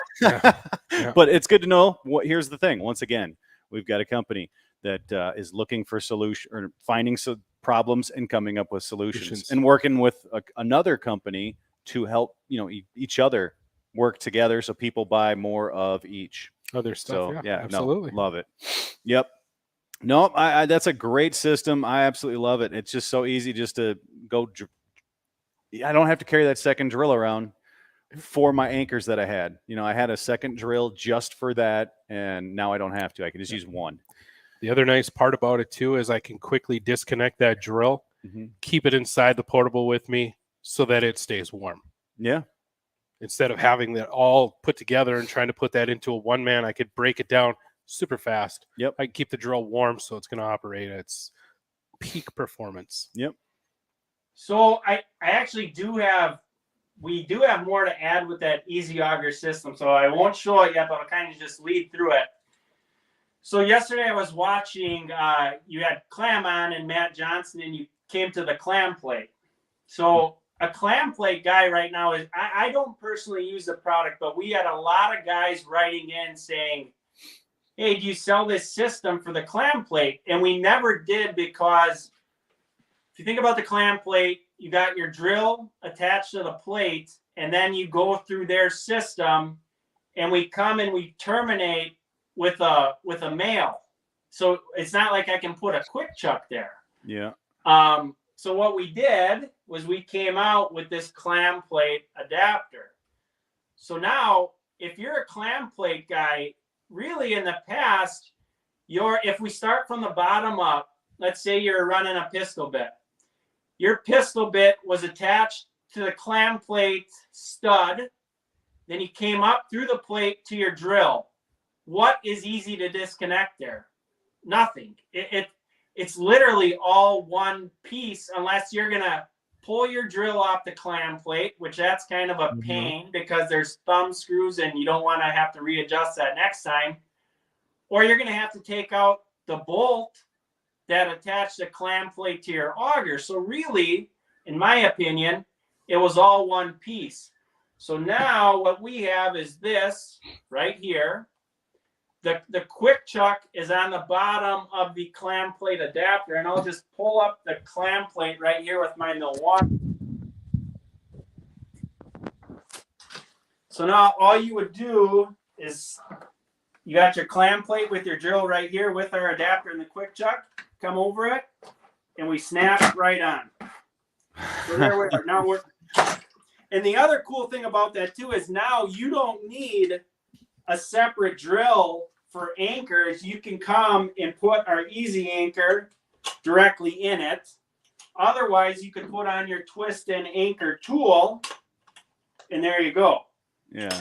So it's this, in my opinion, honestly, for the clam plate, it's almost more valuable just because you can't unchuck it from an auger, like if you're just using a drill with the auger.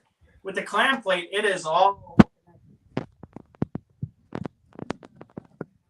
Those are gonna do really well this year. You also get a little bit of an extension there too. Yeah, you get a little bit, extension. yeah, Yep. Yeah. Like Jeanette's saying, oh my God, I have to get those. I hate the wobble with the other systems. Yep. And one of the things too, a lot of guys that use clam plates that tournament fish, they use one auger size for scouting and one auger size for actually fishing. So boom, they go out, they scout, they've got their smaller, they got their smaller thing on there for camera work, this, that, and the other. Hey, we found fish. All right, let's drill it out, unconnect, throw that new, the bigger bit in there and start drilling. So now they don't have to have two drills in. So that's nice. That's cool. Nice. Yeah. Utah Mike says just dropped $120. Got any discount codes? We are smackdown for 10% off, and then there's free shipping coupon codes on there as well. So awesome. Sweet. Appreciate that. Let's see. How about an adapter that can go on any power head, any other power head? You got any other adapter for power heads of any other kind? Would that adapter work with any other power heads? Ooh, I mean, what specifically are we talking? The only auger I didn't mention here was the nils, but we're talking the bottom, the auger. Now, if people are talking auger head, that's a little bit more difficult. I mean, we would get into something basically like this, because we'd be talking about a male coming out of the power head. It's something we can definitely look into. And in fact, you might even get lucky if it matches up with our clam adapter. But I just need to know dimensions, and that's something as just shoot us an email and we'll definitely let you know. Yeah, he's thinking of Strike Master 24 volt. I'm not sure why. Well, I suppose quick adapt. Yeah, quick adapt. Yeah, it's like Jiffy. Just breaking it down. My Jiffy propane. They made a pin, kind of a cotter pin or something that you could use instead of unbolting it, which was nice. Mm-hmm. So I got that. Yeah. Sometimes depending on your vehicle or how much it's packed up, sometimes it's like, man, I wish I had that option where I could break down that auger. Yep. I could put the power head inside the vehicle and leave the bit in the back. Yep. Mm-hmm. No, that makes perfect sense. Yeah. No. It's a great system, and it's one of those systems where you're going to be able to build upon it, and that's why for those of you that are watching or listening or whatever, it's if you have an idea like that, go on any power head, hit up Brad and go, hey, this is what I want to use this for. Let's make it happen. And sometimes it's as easy as, get a Milwaukee 12-inch impact adapter or extension. And I'm like, oh, okay, perfect, done. So. And one other thing to mention too is we do sell the adapters individually. So if you got the quick chuck and then you have the adapter for the light flight, let's say, and you got a pistol bit, you can just buy that pistol bit adapter. You have your one quick chuck, so you can go from one to the other. You don't need to buy two quick chucks to use both. So awesome. All right. Anything else? No, that's pretty much it. We're looking forward to a good season here. We've been shipping like crazy, like I said. So yeah, I'm just I'm pumped up to kind of get a little lull here in November, because we do a lot of our shipping late September through October. So Yep. And the shows you'll be at St. Paul, I'm guessing. And yep, we're just doing St. Paul this year. It turns out when you have two little babies, it's kind of tough to get to more. So we're doing St. Paul, and that's it. There you go. All right, Brad, I greatly appreciate you joining us, and I'll see you in St. Paul, sir. That sounds great. Thank you, guys. Thank you. Thank you. All right, everybody, check out deepfreezefishing.com. I'm telling you, if you're thinking about one of the scoops, get one of the scoops. They work absolutely fantastic. And if you're thinking about getting that quick connect system, buy it. 100%. 100%. Again, it's one of those products where you're like, it is such nailed it. Ease of life. Nailed it. Like you're talking about, I didn't even think about it at the time, but just how do you transport things? Can your whole auger fit in things? And there's been times where, I disconnect it just to keep the drill in the house, or, whatever. It's awesome. And so definitely. The blue tips, they work. They're great. But if you need them, if it's one of those things, like if you think you need it because you're tip up fishing and whatnot, get it. I don't do a lot of that. So no, I've had it in the past. I've used it in the past in the earlier stages, and it worked great, but I don't do a lot of tip of fishing. So, but yeah, definitely if you think about it, get it. Looks cool. Yep. All right. Thank you to Clam Outdoors. Speaking of the clam plates, Clam Outdoors. Thank you to Glacier. Thank you to Thorn Brothers, especially because they closed 2.5 hours ago, and we're still here for about another hour or so. So thank you to whoever is still in the building, babysitting us. I'm sure they're bored, tired, and want to go home. We need to bring them treats. Yeah. A couple Sour Patch Kids left. I can't believe that bag has lasted this long. So grazing on it. Yeah. So share the live stream. You can still share it. Get entered in to win some prizes. And we've got our next guest sitting right to our left. So let's just cut to a break. You can take one too. All right. Power through. Too excited, my guy. Too excited. Yeah. Go ahead and talk for. We got Seasons Tackle at Razr Augers at 8:00. So have at it and wake me up when you're done. All right, guys. Well, how you been? I haven't seen you guys for what? A year? Yeah, probably about a year. Pretty much a year, almost to the date and time. St. Paul show, probably. We just keep track of each other through the Instagrams. The interwebs. Yeah. Definitely. That's about it. Well, I'm Pete with Cold Nation Outdoors. You see those little blue tubes on people's flashers around their tip-ups? That's us, the ice defense system. I got to say, this is the strangest couple days I've ever had. 2 days ago, I was fishing in a T-shirt on my boat. Now I'm talking ice fishing. It's insane. And I could still be fishing in a T-shirt. But, yeah, it was nice today. I'm not going to lie. It's tough to think about ice fishing right now. But it's going to be a great season for our company, for so many other companies out there this year. I think the excitement of ice fishing in general is to another level. Oh yeah. I mean, even after the COVID boom, I think it just keeps going up and up. For our company, especially, the last 2 years have been really good for us. We didn't have the supply issues that many companies had because our stuff is all built in country. So we were able to put product on the shelves, get product to people. So it was a nice couple years for us. We saw good growth, and we've seen more and more units out on the ice than previous years, obviously. And we're getting just constant positive feedback from the people that are using it. I think not most people, but a lot of people, the first instinct on our product is what's the point? Hi, I'm that guy. Yep. I was that guy too. Honestly, I didn't. And now you work for him, and I own one. I wasn't an employee when this company started. I saw it for the first time at Joe's during their little ice expo, probably 4 or 5 years ago. And I saw it, and I just kind of chuckled, honestly, And then it's like, oh, another thing to attach to my flasher. Good Lord. Right. And then I had a buddy that had one that year on the ice, and I could not believe how well it worked, and could not believe that it created such. I mean, there's no disturbance with it at all, like interference or really like it doesn't agitate the fish or move them away. It's silent, And I literally went out and got one the next day. And I've been using it ever since, and got to know the owner, and now I'm working for him. So I was a customer first before I was an employee, and it's helped me because I really truly believe in the product because I had that non-biased opinion first. So for this year, we don't have a ton of new stuff. We don't really have any new stuff, honestly. Yeah. Well, let's just start with breaking down what is an ice defense system. Yeah, sure. And how does it work? So the ice defense system, we've got 2 different systems. We've got the Pro series, which is our most popular series that goes on your flasher. It's this little control box here.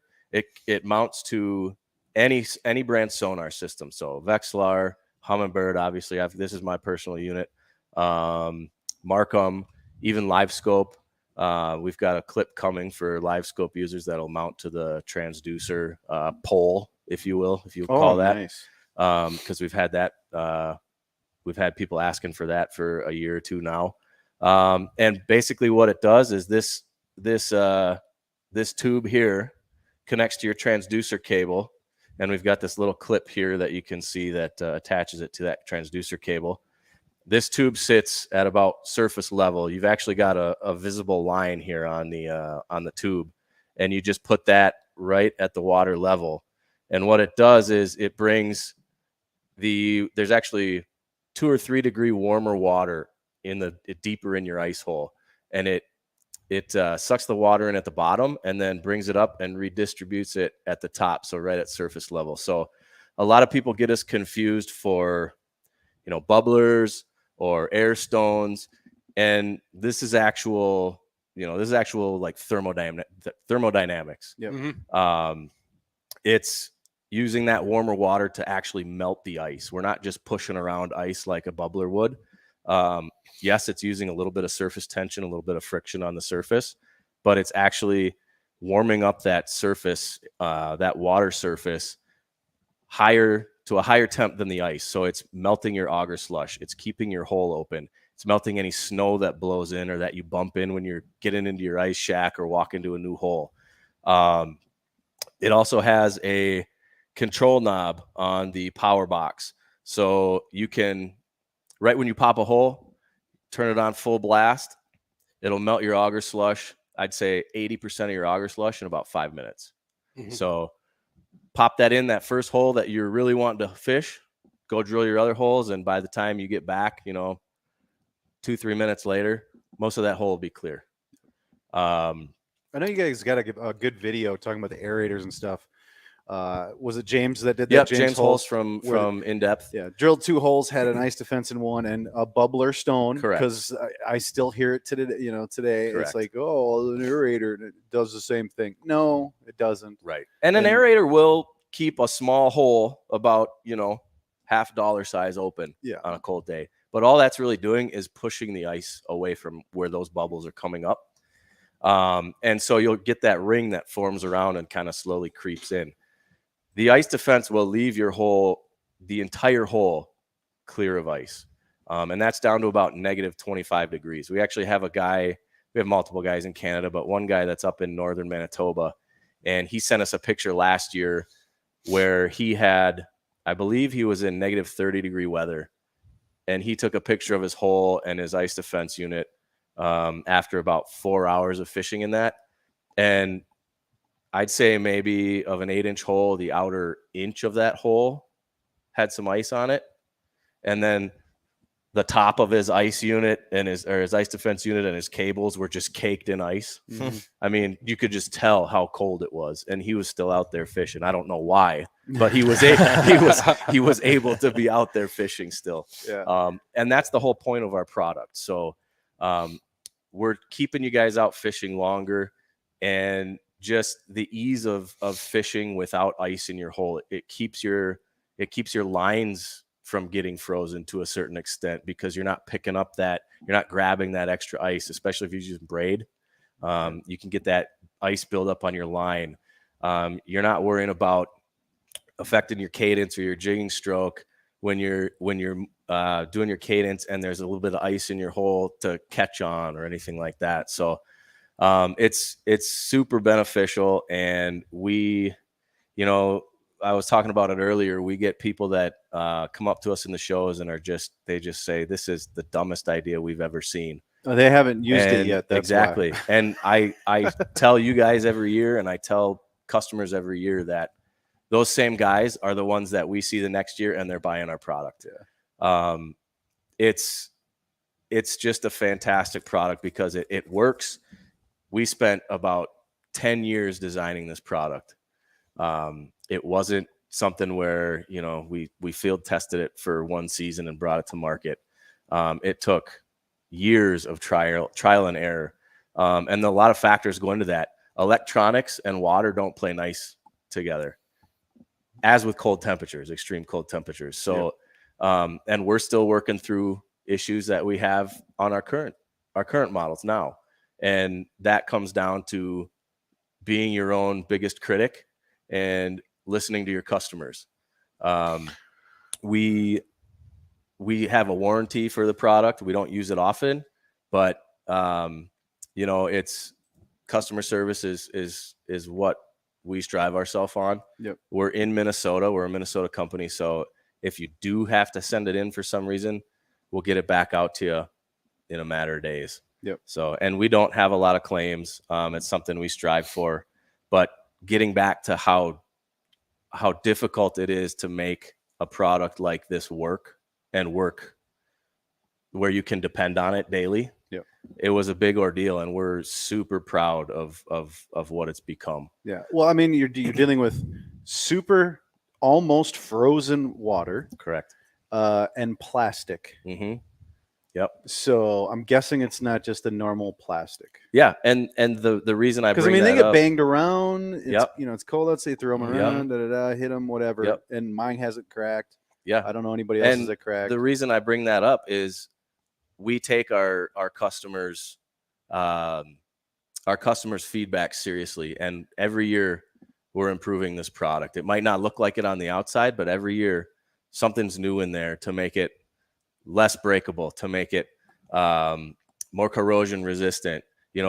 Any kind of little issues we've had, we're tinkering with it to make sure that the next year we don't have those problems. Yeah. I mean, though I had one and it had a little glue problem. a little too much glue. Yep.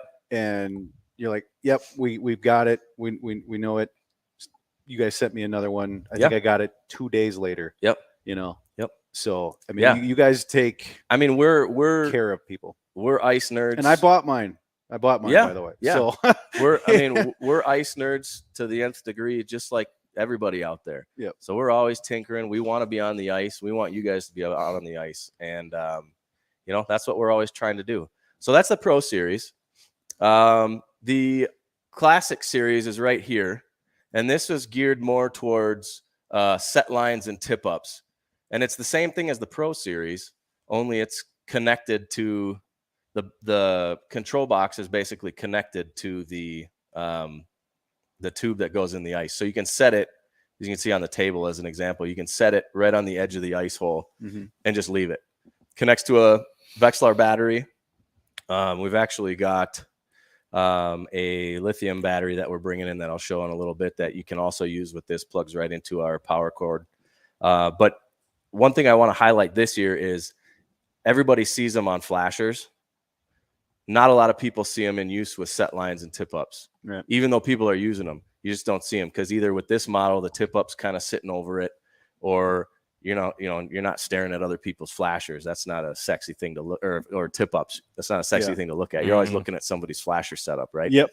So the ice defense is, unless it's a firehouse. well, that thing you But can't then you miss can't those. see it anyway. You can't miss. You those won't things. see the ice defense. Yeah, Right. But It'll be under the tent. I will stare at one of those for a Exactly. while. Is that the one that has like the airport beacon on Yep, it too? exactly. It's Yeah, a little pyramid that Brings folds out. Yeah, Oh, it yeah. brings the planes in. Those things are cool. German they are. disco party. Yeah, they are cool. Yep. But so these things are insanely effective with tip ups and set lines. We've got guys using jaw jackers out on Lake Michigan that they have to set those things to the most, like hair trigger, or those trout are going to be onto it. They're going to feel that. Yep. And when they get ice buildup, it's a huge issue for them. So we've had a lot of guys that use jaw jackers absolutely love these because, like I said, it keeps that whole ice hole clear. It's not just a little bit. And tip ups, you can get those thermal tip ups, and if you're below 5 degrees, I don't care what you're doing, unless you got like the coffee can and the coals burning in there, you're not going to keep that thing from freezing up. So the Classic Series is awesome for that. Another little known fact about the Pro Series is, I know I've got this on my flasher, but there's slits on either side of the control box here. And every model comes with this bag and a little kit in here. It's got your power cable. It's got 2 multi-connector clips for your batteries, so you can put your ice defense power cable on and your sonar cable on there, or your sonar power connectors on there on the same battery. But it also comes with this little Velcro strap. And a lot of people just throw these out. I know probably 90% of the people don't even know these come in here. And what that does is you take this off and you run it through those slits on the power box. You wrap it around your Vexilar battery or any spare battery that you might have, and then put the power box. Now imagine this is the Pro Series box. Put it right on top of your battery, and then you can cinch it down with this strap onto your battery, and then you have your own standalone, basically a Classic Series, but using your same Pro Series ice defense. Yep, super versatile. So you can use that as well for a tip up. And like I said, I can't tell you how many times I've been fishing, jigging over a hole or hole hopping, only to get a flag, and you go over there and pull the tip up, and you're wrenching on it because the spool's frozen solid in the ice. Yep. You're not going to have that with this, and it's a huge deal. You don't lose fish because of that, and it's really a game changer with tip ups. So that's the one. And I don't thing let that, just anybody sling that word around. Well, in a game changer. well, So I'm very protective of that word because it's thrown around so much, but I won't completely disagree with this. yeah. Whatever you think of our product, we're the only product like this on the market. Yep. I mean, and whether you like us or not, that's the truth. And I think that is truly because that it's a very difficult thing to do correctly. Yeah. And as I said, we're not even to the point where we want to be on it.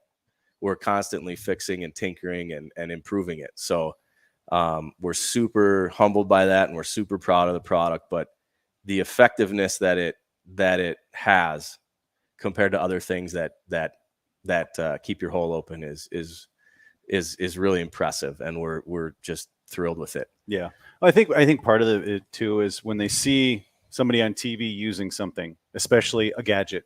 Yep. Right. Yep. And gadget's not a defamatory word. No, It's not at all. It's a gadget. It's right? a gadget for sure. Yeah. When they see a famous TV guy using a gadget, they go, Yep. It's because he's getting paid. Yep. Well, obviously, Mm-hmm. I'm using it, and you guys aren't paying me. I'm paying you. Right. And everybody else here in the comments. I mean, one guy says he's got 4 of them.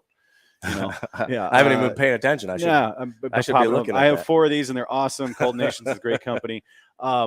They do work. I've done the test where it's like I just drill the hole. I don't scoop anything out in Alan's house. Alan's still here, everybody. And we've just left it, and we get everything set up. We're taking stuff in and out, and come back, and it's already, half empty. Right. So it does actually work. Right. Somebody was talking about, well, let's run through some of this here. Does the water stay still enough to sight fish through the hole while it's running? It does if on the lower settings. On the lower settings, yes. So what we like to recommend is, like I said earlier, when you pop your first hole and that's the one you want to fish in, or whichever one you're going to circle back to start in, throw your ice defense down in there and turn it on high just to get most of that slush out of there. Then I'll turn it down to the lowest setting, because that's all you need to keep the hole open is that lowest setting.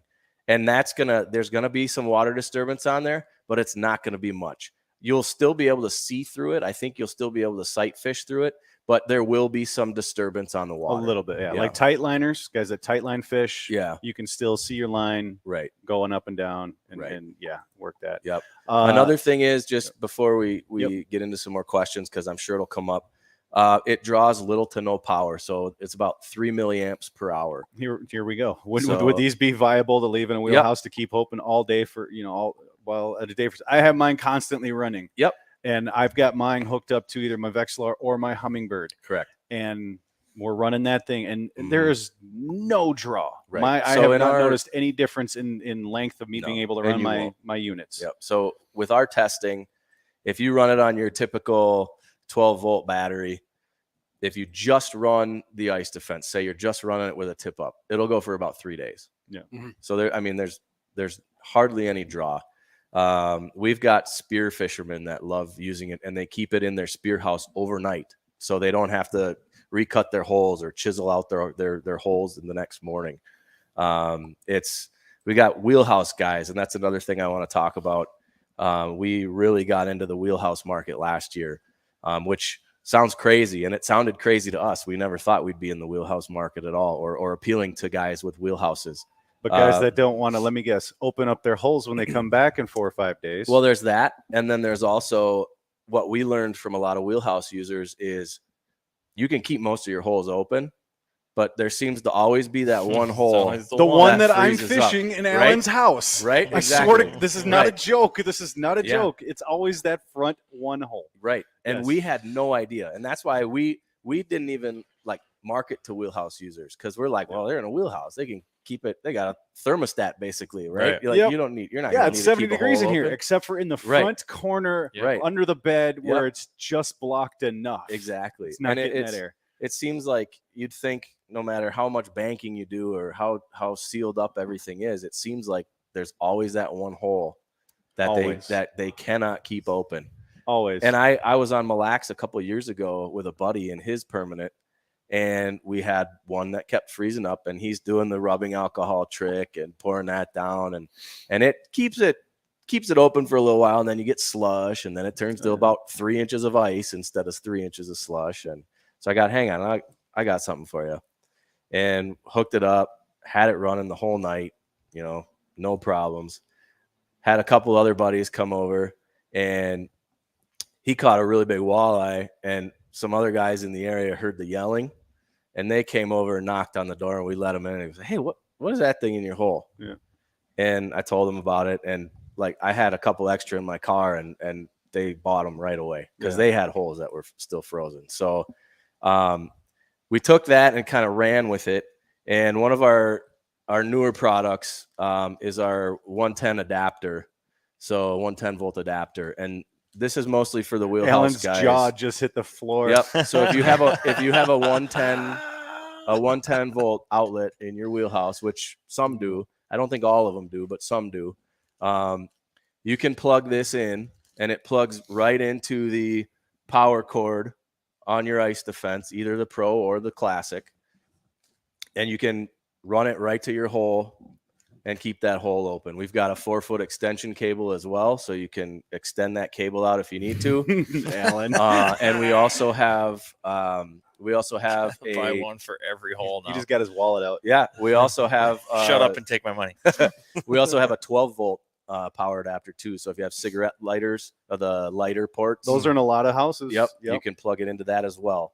And then we also came out last year with a splitter cable, which is basically a Y cable. So you can plug that into your power cable, and you can actually run 2 separate ice defense units off of that one outlet. Nice. If you wanted to do that. So nice. The other thing that we came out with kind of midway through last year is this contraption here. It's called our iFish Pro conversion kit. So it doesn't come with the Ice Defense Pro Series, it doesn't come with an iFish Pro, but if you have both or you want to get both, it comes with every single component to do this conversion to your iFish Pro. So it comes with the drill bit, it comes with the cable clips, so you can make it nice and neat here. It comes with this rechargeable lithium battery, and basically what it does, you can kind of see, it has it's got the Pro Series here. You just drill a little hole through your plate on the iFish Pro, put your cable clips in here. The battery's held here with some really high strength Velcro, and then it comes around to this side, and the control box is right on the side of your iFish Pro. And this battery will also run that Pro Series for about 2.5-3 days. Yeah. So it's another thing that you can put out on the ice and just set it and forget it. Yep. Because I've been running iFish Pros for years, and that's the main issue with iFish Pros is they freeze. Yeah. It's they tried to put some foam in the bottom or Yep. whatever, but yeah, it is what it is. That's the problem with tip ups in general. correct. They all end up freezing up. Correct. So we brought this to the market, and it's not even really in the market. It's just on our website, which we'll go over in a little bit here. But we're basically hand making these kits. So when you order one of these kits, it'll come in just a regular plastic bag with all the components in there, and we'll ship it out to you. And whenever you have your iFish Pro or your Pro Series, just put them together at home. We've got a video on our YouTube channel that tells you step-by-step how to do it, shows you step-by-step how to do it. And it's super easy. It takes about half an hour maybe to do. Yeah. And then you have an all-in-one, literally invincible tip-up, rod holder tip-up style, basically. Yeah. Which is kind of all the rage right now. Last year we brought it in, we only made 25 of them, and I think we sold out the first day. And then this year we've brought in 5-6 times that, and I think we have maybe 15 or 20 left right now. Yeah. So it's been super popular. People love them, and it's been a good addition for us. Yeah. No, I believe in the product 100%. Mm-hmm. And most importantly, even beyond that, I believe in the guys behind the product. Yeah. You have been extremely helpful whenever I've needed you or just had a question about it. Mm-hmm. There was originally her hooking it up. It's like, okay, I don't think I have this right. And you go, hey, do this. Yep. Oh, okay. I'm an idiot. Boom, done. Yep. And it works. Yeah. It's super simple. I didn't really say how it works, but this is the same with the Pro Series. Basically, if you imagine this is your flasher battery, mm-hmm.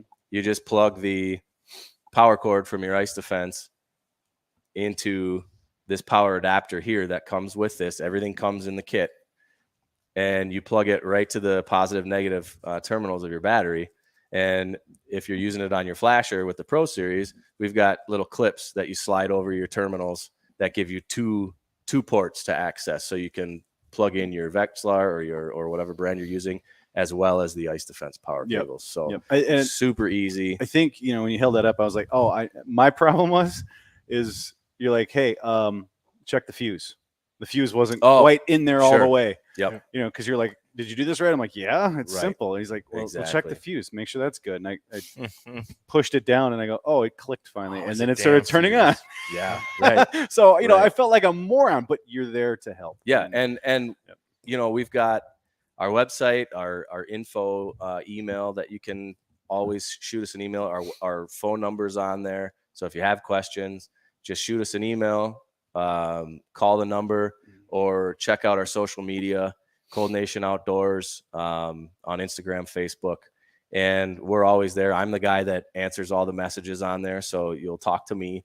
And if you have any questions, whether you're an owner or looking to purchase and have any questions or concerns, we'll be there to answer them. Yep. And you'll be here. And I've called you every year that I've worked down at Reed's for Vexlar. I have sold a ton of those, and I've called you every year about one time because somebody will have some strange question and I just don't know. Yep. Pete, help me out. Yep.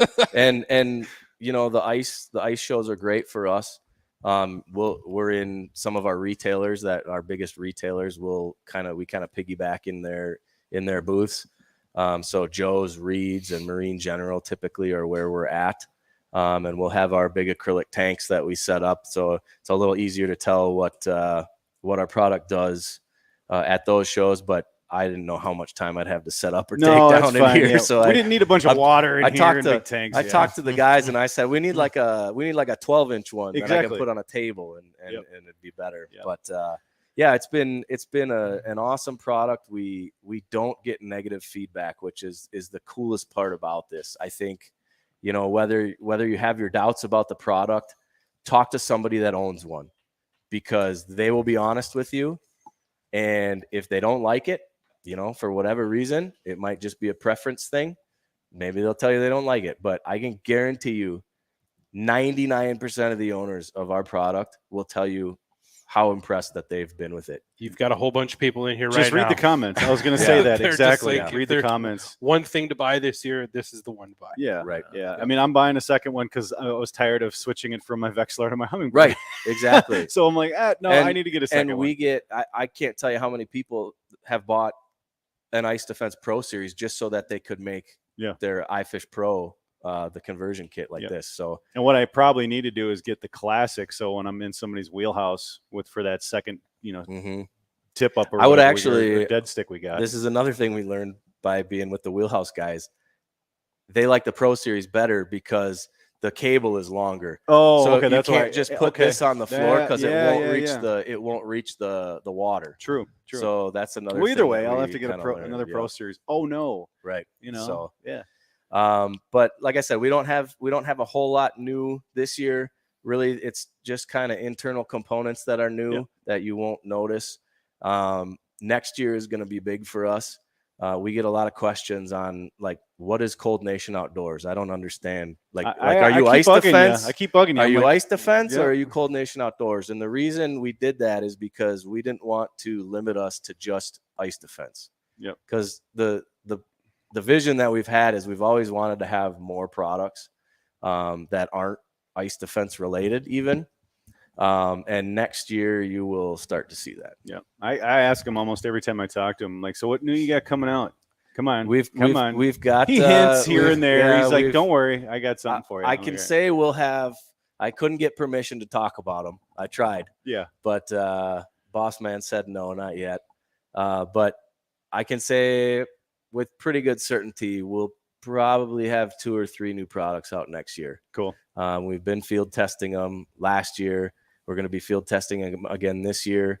One of the products Mr. Jason Mitchell will be using this year a little bit. Won't be on his shows, but we're we're getting some filming done with it. So in preparation for next year when it comes out. Yep. So look for those things. In the meantime, check us out on Instagram, Facebook, www.Cold Nation Outdoors. And we've got a lot of content on there kind of showing you how the product works. We've got that video from James and In-Depth Outdoors comparing it to the bubbler.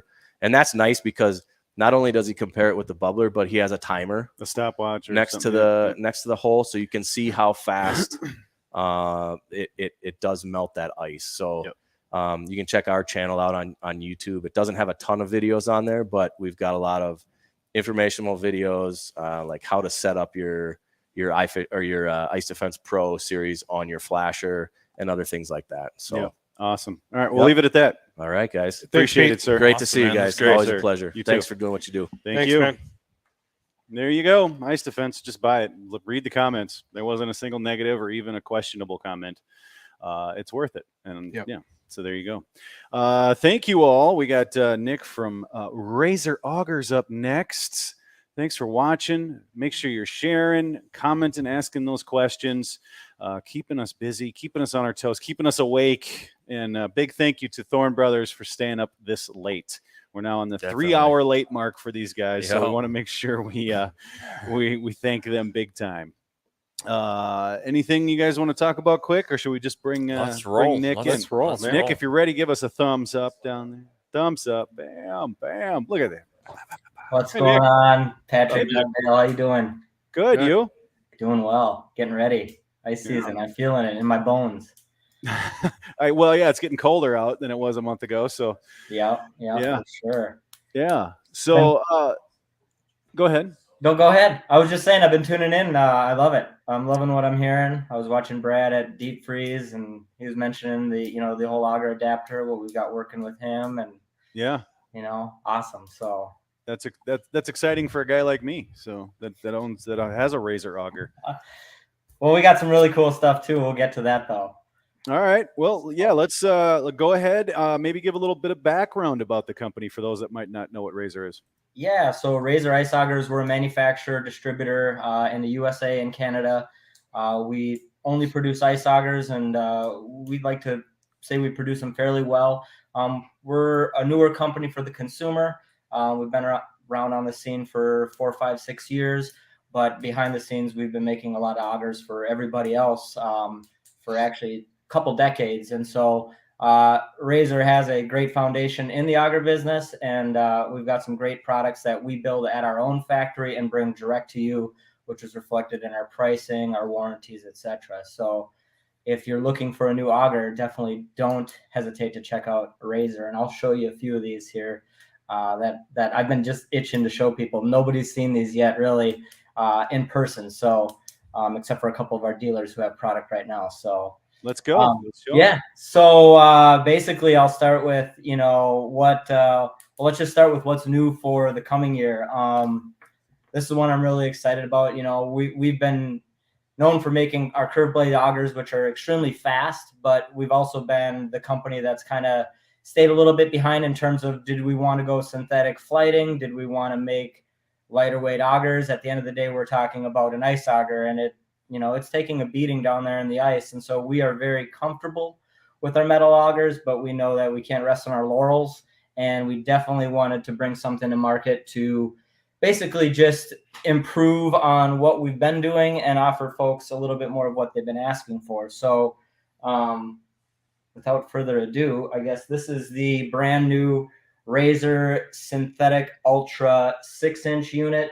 It is adaptable by either a brushless drill or a lithium power head, whether it be a Razr 24 volt or 40 volt model, a Strikemaster model, an older Eskimo gas model. You can upgrade. Anything with a 22 millimeter output shaft on the power head will actually fit into this and bolt right on.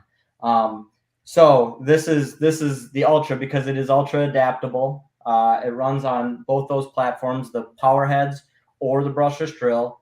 Comes with everything you need to connect it to the brushless drill in the box, including our new Razr Ultra drill adapter, the safety flange, which is a little bit improved this year. It's actually a little bit firmer.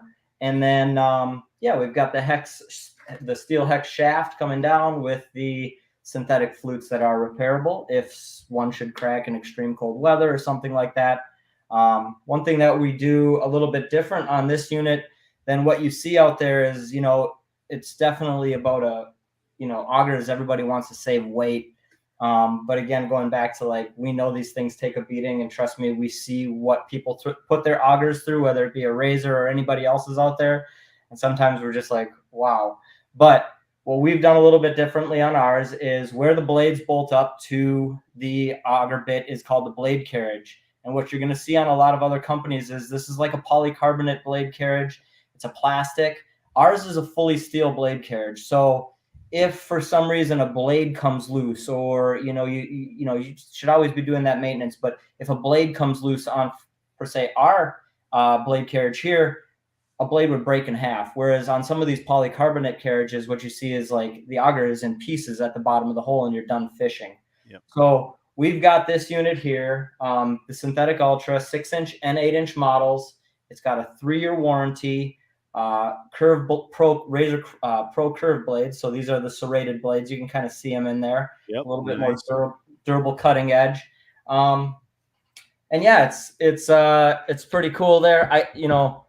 One of the unique improvements that comes along with it is like, everybody's remembers the old rubber guard blade straps, right?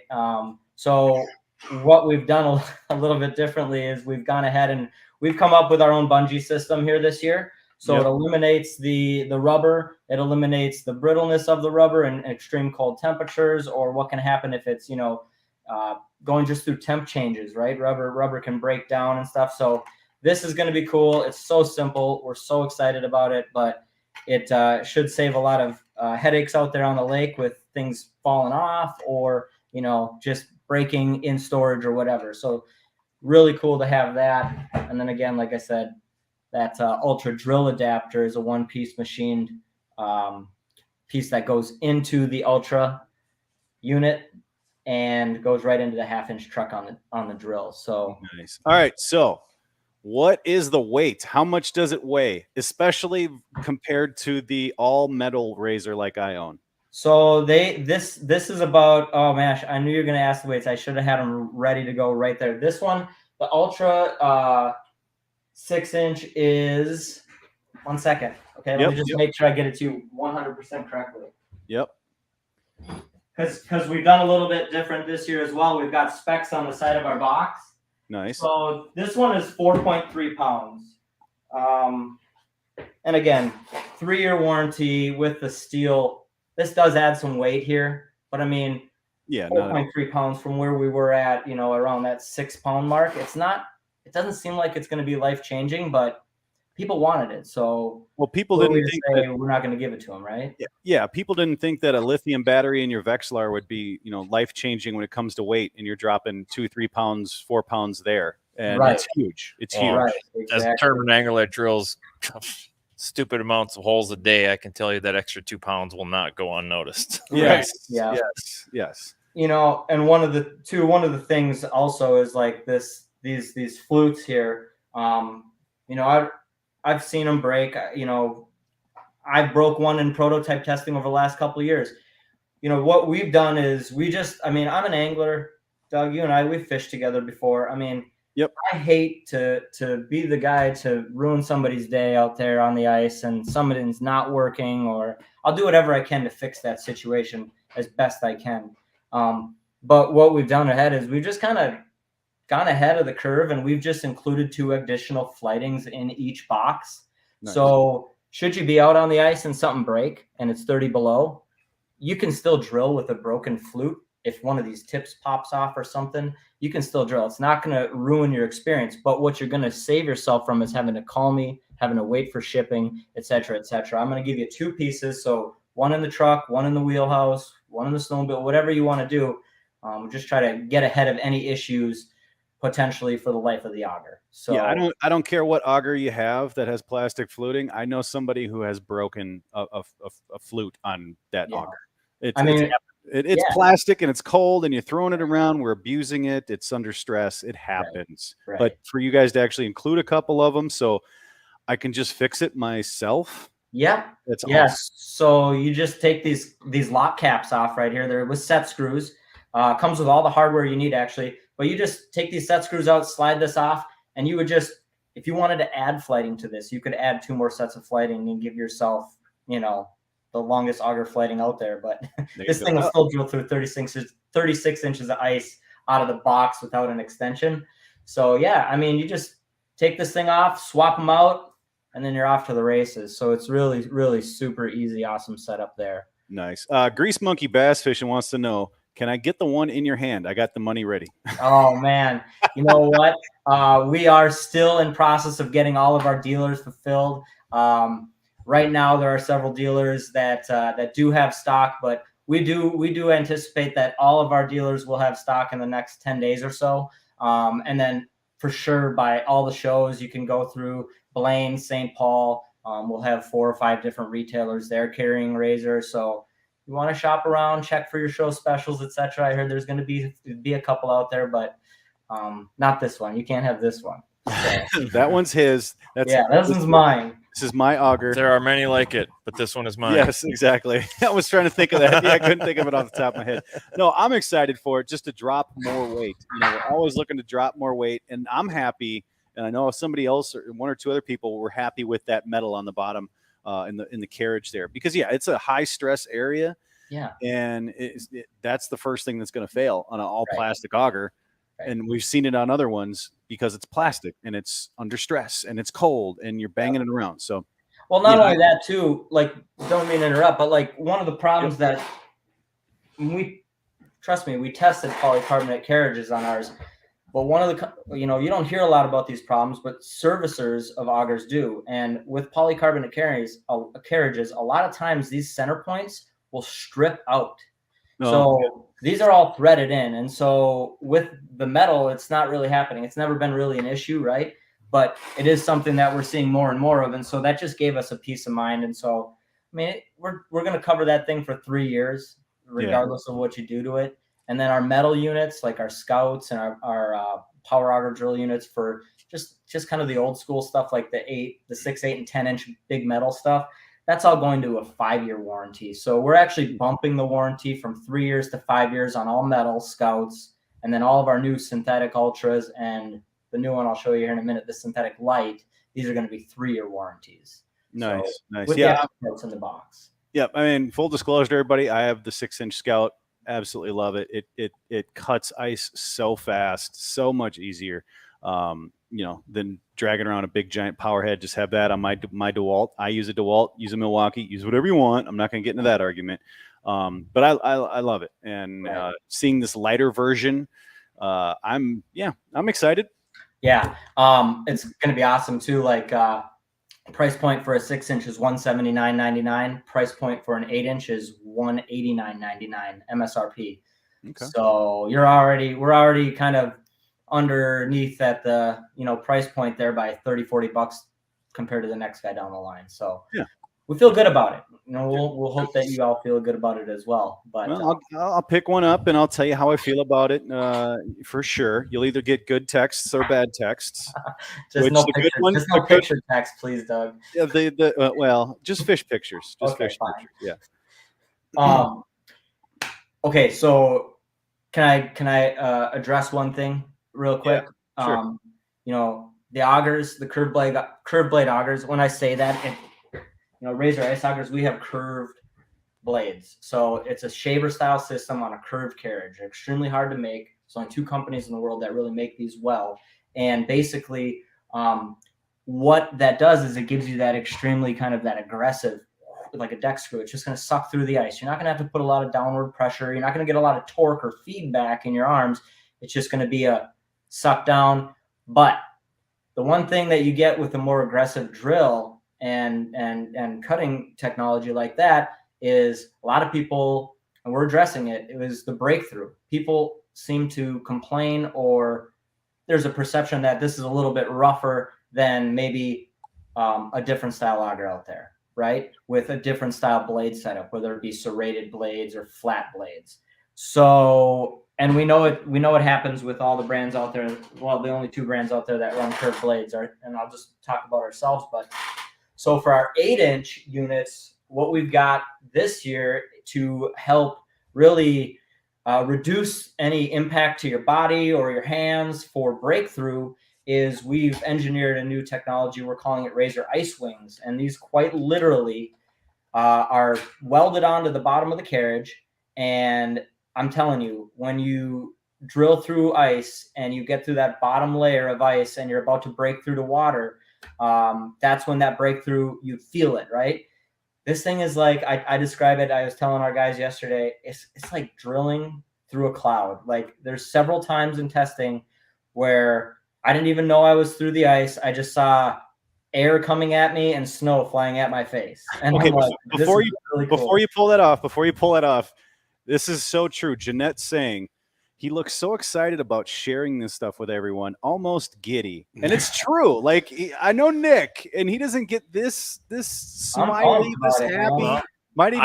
He might be blushing a little bit too. I talked to Nick on the ice after one of our Minnesota Made events, and like you were saying, was catching on the ice, and that was a common complaint. Yep. And I didn't, which is true. I didn't pull any punches. I was like, I love how this thing cuts, but man, right there at the bottom, this thing pulls me down. It catches, and it's irritating me. Like I can't believe. And we talked about it, and you said you were working on some stuff. So I'm got a smile on my face too, because I'm gonna start using a bigger hole first. I'm gonna actually start targeting some bigger fish this winter, not just panfish. So I'm in the market for a new 8-inch. So I'm ready to listen to what you got to say. I hope you try us out, Dale. All right, let's see it. No, this thing. So again, nobody's ever done this really before on curved blade carriages. This is totally new. And it's really simple, right? But it's also only available on 8 inches this year because everything takes time. So we're working on a 6-inch. We're going to apply it to 7s. And we're going to see if we need to, or we will at some point apply to 6s. But for this year only, it's just 8-inch units. Okay. So we had a lot to do. So here it is. So this is I don't know if you can see it there. Yeah. Ice wings. So these quite literally, there we go. These right here. Here's one. Yep. Here's one.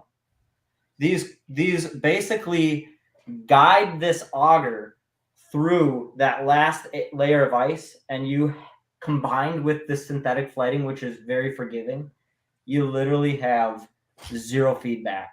It's an absolute joy to use, and I'm super excited about it. So I do feel giddy. I feel like I am blushing a little bit because it is like you don't have any idea how long we've been trying to just make this stuff happen, and it's like it takes time. We're small. We're not. It's just two guys here that are running the company and our factory, and so we don't have a huge wallet and checkbook to spend research and development. Literally everything that we do is tested by us and by guys that we work with. We're like, here, tell us what's wrong with this unit. Go to town. Is anything? And we take the feedback, and we've been doing that. So I'm super excited about this one. Awesome. That's awesome. That is I can't wait to try one out. Cool. Innovation. I like it. Cool. How am I on time? Am I? You're good. You're good. Yep. Okay. You're good. Okay. And then the last new product I want to show you is basically something that you saw that little sneak peek there. So everybody's familiar with, or might be familiar with, our most popular product, the Razr Scout. The Razr Scout is our metal auger. It's a drill adaptable auger. You can convert it to a hand auger, although it is not a hand auger because they all have center points, which hand augers do not have. That platform's super popular, available in 4 through 8 inch. And so this year, again, going with just kind of lightening the load a little bit. We've got the synthetic light. And so these will be available in 6-inch and 8-inch models this year. Just like the Scout, they're a fully adjustable auger. So you can remove this collar bolt here and you can adjust this extension up or down, 31 to 42 inches in height. So whether you're, drilling in thin ice or if you're, a taller angler, we've got an auger that's kind of adjust to what you need it to be. Again, a slightly stronger safety flange this year, and 2 synthetic flutes in the box, the bungee strap on the blade cover, and then The only difference is, much like our Scout, is, well, unlike the Ultra, I guess I should say, is these come with blades just like the Scout has. These are our smooth cutting curve blades. They do not have a serration, but you can definitely go ahead and purchase a set of Pro Curve blades and put that on this auger, and those do have the serration. So if you were drilling in, sand, or you're out in South Dakota or wherever you happen to be, whereas dirty ice, that's just going to keep your blades a little bit sharper, a little bit longer. So Nice. Yeah. This one available in 6-inch and 8-inch. Excellent price point. The 6-inch is $149.99, and the 8-inch is $159.99. So Nice. sorry, that was the first price quote I've given all year. That's all right. It's a good warm up for the shows. I know, exactly. So Yep. Those are the few things we've got happening around here. Nice. We try to do something new every year. Last year we released the 7-inch Scout. I guess the only other variation, and I should say that I shouldn't get too far ahead, is our 40-volt model that used to come with the metal 8-inch curved blade bit for $549.99 retail with the 7-amp hour battery. That model is we're basically including the synthetic Ultra 8-inch in that for the same price. So no price increase. $549.99 gets you our 40-volt power head with the 7-amp hour battery and the 8-inch synthetic Ultra to pair on the bottom of it with the ice wings. So nice. Everything's getting a weight, cutting weight these days. Augers, me, Pat. Not me. Not me. I was going to say, not me. Not me. Yeah. I just had fajitas before I came down here. So and these two had burritos or something earlier. Jimmy's. Yeah. They were just the lunch version. Yeah, there you go. Where can people find retailers? Is it on the website? Yep. So we've got 70 plus dealers now. You can go to razoriceaugers.com/dealer locator, and you'll be able to locate a dealer near you. A lot of them do sell online. If there's something that our dealers don't have, we do sell direct as well. We encourage you to check out our dealers first. And then we do have a full set of shows this year. Shields Ice Fest is new for us this year in Eden Prairie. But St. Paul, Blaine will be there. Look forward to seeing you guys there. We're going to do a giveaway at St. Paul for everybody that purchases. And I think we're going to do it at Blaine too. But check our social media and whatnot to just kind of stay up to date on that. But I think we're going to do, if you buy a Razor Scout 4, 5, 6, 7, or 8, you buy any of our synthetic lights or any of our synthetic Ultra, just the bits, you come by the Razor corporate booth and show us your receipt. We'll enter you in a drawing, and at the last day of the show on that Sunday, we're going to go ahead and pull a winner out of a hat. I think we're going to have one of our newest staff members, Brad Hawthorne, do the drawing for us, and he's going to pull a winner and give a 40-volt to some lucky fan. So nice. Maybe they give that Scout that they bought or something to one of their buddies, or maybe they do it like we do and we just use both, right? There you go. I thought we were going to win that nice chrome one. Yeah. Oh, hey, look at that. It's right behind me. Yeah. Look at that. Yeah, hold that thing up. That thing is bad. That is bad. I remember somebody chrome plated. It's super dirty right now, but yeah. That thing. So sweet. So about this. So this was also one thing we talk about with metal augers is freeze up, right? And last year was brutal because the conditions were just horrible across the ice belt. I mean, blowing snow, temperatures, slush, it doesn't matter. It was horrible. And so I was like, all right, I brought in a couple of these chrome augers. I brought in 2.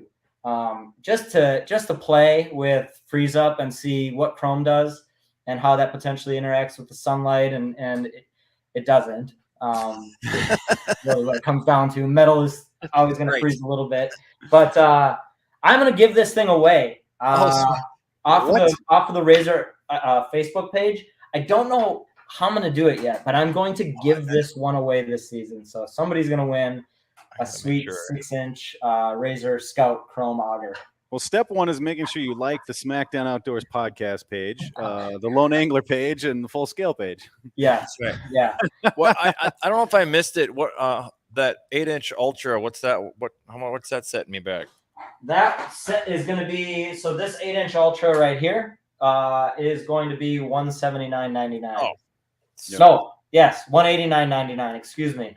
Oh, sweet. Sorry. There you go. And then I suppose you probably want the weight on it. Sure. Sure. Dale doesn't carry Honestly, 6'8". you had me at drilling through a cloud. That's what I'm most like. That's If it was awesome. slightly heavier, I'd probably overlook that. Yeah, this thing's 6 pounds, so I think Oh, that- jeez. a bit lighter than what we used to have. Yeah. And, you know, That's nice. I know. Well, for an 8-inch, that's good. I mean, the 8-inch, I'm not going to be drilling a zillion holes like on a tournament. That's going to be for Wally's Pike. Lakers, right. Yeah. And those bigger, live series. I mean, who knows how at some point those are going to start going down in size, right? The transducers on those, but right now we're trying to figure all that out. So, Oh, right, yeah, you do need an eights 8-inch. and sevens will work good for those. Yeah. But, yeah, and then these things too. The last thing I know that we were talking. Well, we weren't, but I was listening into Brad and you guys talk a little bit about the drill plate and whatnot. So we do have a new adapter available as well for all these products, and so these will all link right up to the clam drill plate if that's Nice. what you're using. So we do have new adapters. We'll have them on the website, and dealers will have them as well for sale. So Awesome. I'm excited to try that 8 out. Yep. Anytime we see Nick Cox as giddy as a schoolgirl, you know he's excited about a product. I'm ready, man. Yeah. So Nick, thank you very much for joining us. I'm excited to try out the new light stuff. I don't get super excited, and I haven't mentioned this a whole lot because it's, I wanted to let him do his thing, but I'm excited about this just to keep dropping that weight, the unnecessary weight. I already like Razr. I know how they cut, and if I can just cut some more weight out of everything, I'll walk more places and fish more areas and not have not have another reason to I don't feel like dragging this. Well, it only weighs so much. Get off your butt and go over there now. So yeah, exactly. Yeah. Hey, and you know what else? We got Razr beanies coming this year too. Winter hats. Nice. I always get harassed about why Brian Brosdahl always says to me, "Why did you give me a baseball hat? We're out here, it's 30 below." Yeah. So I'm Fair point. yeah, I guess I never thought of that. Here's a winter hat. So There you go. All right, Nick. Thank you very much, sir. Thank you. Appreciate your time. Thank you very much for having me. Yep. We'll see you later. Have a good one. Hey, when I win that chrome one, I'm putting a Stark sticker on it.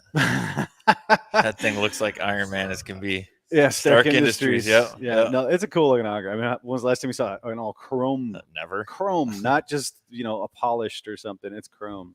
Yeah. So, big shout out to Razr Augers. Thanks for joining us.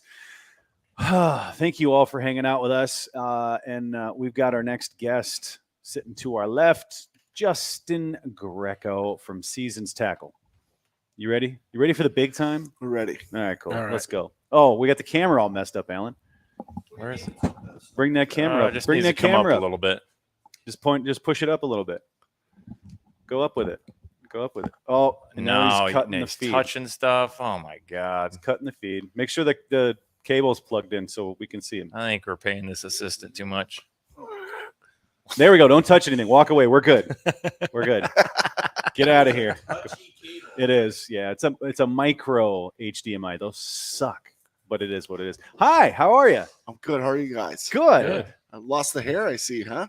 Oh yeah. I chopped her all off. Yeah, that's right. Yeah. Yeah. Yeah. Locks are gone as well. I think it was time to get back to reality a little bit. And It was another one of those situations. I ran out of conditioner, so I couldn't comb it. So I went and got a cut. So much for Full Metal. Yeah, it was 2.5 years. 2.5 years without a haircut. So yeah, that's good. Yeah, there you go. Me, it's been I don't know. It just keeps falling out. So whatever. Yeah, I'm jealous sometimes of you full-headed hair guys that can actually grow hair. Because if so, I'd have a mullet. it's a fun. Oh, I would 100%. I told my wife, and she gave me the same exact response. Hilarious. All right, Justin, Seasons Tackle. Give people, let them know what it is, and then we can kind of run through all the boxes and whatnot. So Seasons Tackle is a subscription and now individual lure company. Okay, I knew you were working that way, so now we are still kind of working that way. Eventually, I'm trying to find an injecting molding machine to down the road to make our own crankbaits. There you go. That's kind of the next direction. It just with everything going on overseas. Good luck finding an injection molding thing that works. And Well, yeah, that's the other problem. Yeah, So. yeah. But I think that's kind of our long-term plan, kind of where we want to go. Okay. But we're still using, we've got we're over 65 vendors at this point.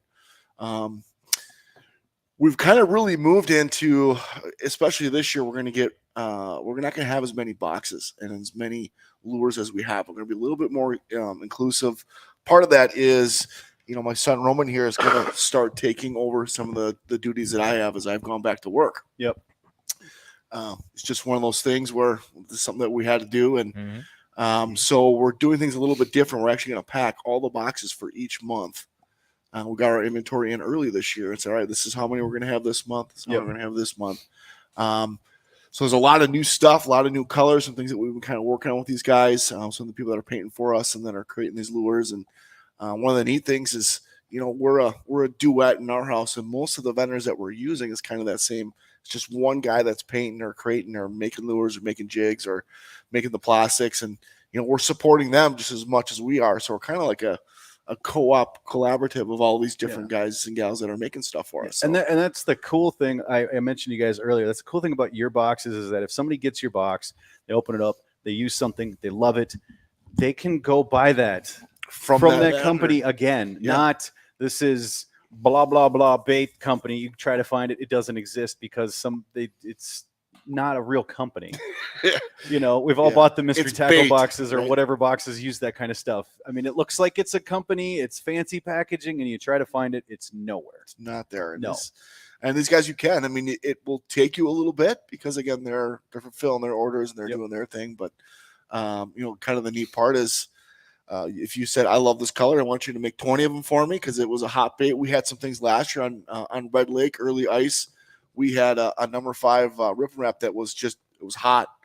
And next thing I know, the emails and messages are coming, and what we had was gone. I'm like, look, save the bait. Yeah. Take a picture of it. Take a so picture before a pike takes your bait. Exactly. And you can go approach this vendor and he'll make them for you. Yeah. And that they ended up getting them still by the ice season. So that was really cool. Yeah. It was kind of neat to see. Not only did we get supported, but that vendor did as well. Yeah. So you're kind of doing what we're doing.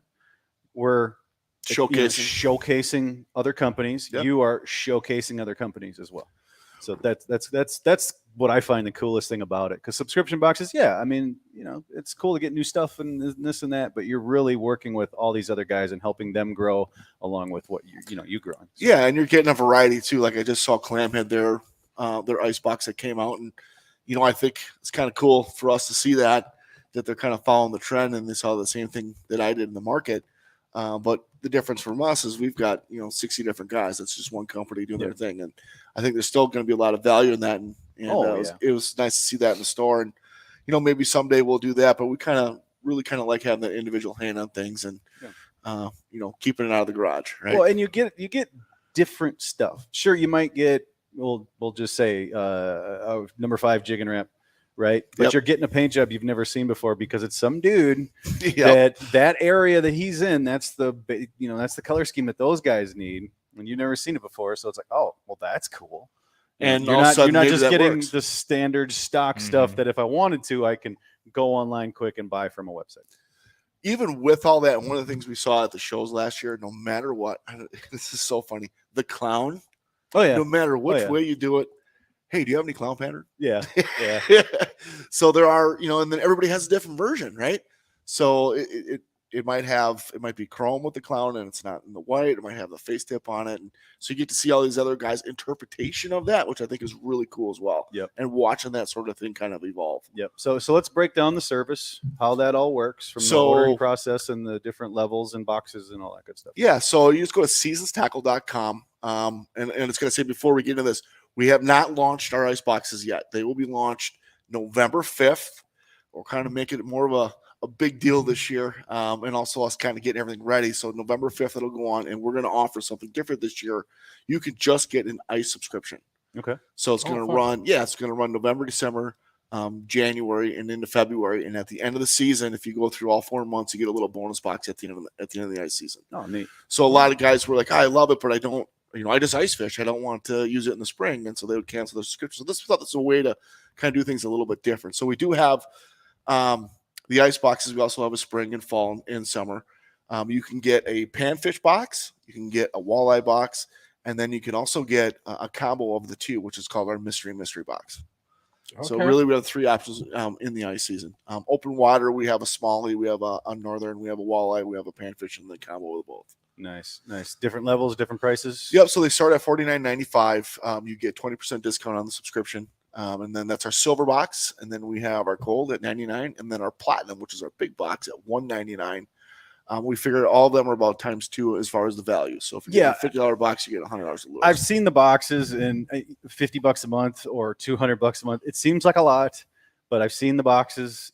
You definitely get more than you're paying for. 100%. You guys are doing that right. Yeah, we wanted to give that value up with it, and again, you'll see that again this year. But you're also going to see some different stuff that we haven't done. We had some custom lures actually made for us this year, so we got some different spoons and things that are some guy made, and then had another guy paint them, and so that's some new stuff that we're going to have this year. So super excited, really excited. Some of the colors that we're seeing, some stuff I've never seen before. We're kind of cherry picking a few that Roman and I kind of like. Roman's like, I get to pick through these before we send them out. Pretty much. Yeah. I'd like to see his tackle box. Good God, he's hey, when we first started, he had just the one little box, and now how many bags? I got like this big giant one with a bunch of crankbaits. I mean, I get to see the fishing lures first. Like I'm the first one to see the lures before Dad normally open the packages. So I get to see all the colors and stuff, and a lot of the times he'll order a bunch of his main colors, and he'll have 1 or 2 exclusive colors that he's just looking. And then a lot of times we'll go out there, we'll get those exclusive colors, we'll test them on. If they catch fish, we'll order more of those and throw them in the boxes. Oh, cool. Hey, his closet is full. I know of exclusive lure ones of ones and stuff. His dad's like, "Hey, did that shipment from X company get here?" Like, I haven't seen it. Let me go check out. Let me go check the mailbox. I haven't seen a crankbait in weeks. Don't know. I have seen some boxes a little light.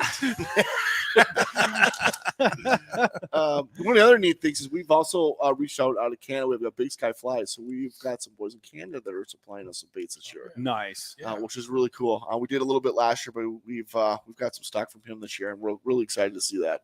That's cool. I think they know what they're doing up there. Yeah, I mean, they know how to catch a fish or two. Yeah. Although you can throw a spoon in Canada and catch a fish on a dirt road. It is kind of like I have heard that. but they can't use live bait. No, that's true. They can't. That's true. Yep. Yeah. So, it's been kind of a challenging year. We had kind of a tough time last middle of January. I had some issues with Square, and we we had a little bit of a nightmare for sitting on Lake of the Woods. We were ice fishing, and all of a sudden you started seeing the messages and Abercrombie and Fitch, and Dad was freaking out, and somehow they got her number. So so we had a little bit of a tough go into the spring, and and that's when I decided I had to go back to work and be able to do both. And the plan with that is use that one to support the other to get back to the point where that's all we're doing is the fishing thing. So we appreciate everybody that has been buying from us and being a subscriber, and appreciate the support and everybody else that's involved with it, and keep it going. Yeah. Sure. I mean, it's like I said, and a lot of the big thing is that you get different stuff that's actually quality, and you are getting value from it. You're paying however much it is, but you're getting more than that.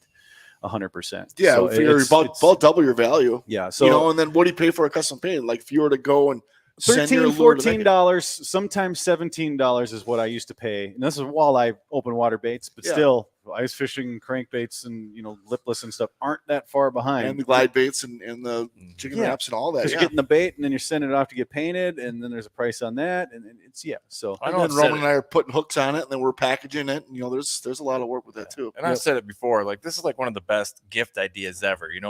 One of the things that like loved ones, when they have someone they know that likes to fish, they want to give them something fishing wise, but they don't fish. They don't know what to get, right? Yep. So this takes that element right out of it. So and it's better than just doing the old gift card thing. Yeah, right. Sometimes, There's some thought to it, right? Like, so if my wife is watching, seasonstackle.com, right? That's the seasonstackle.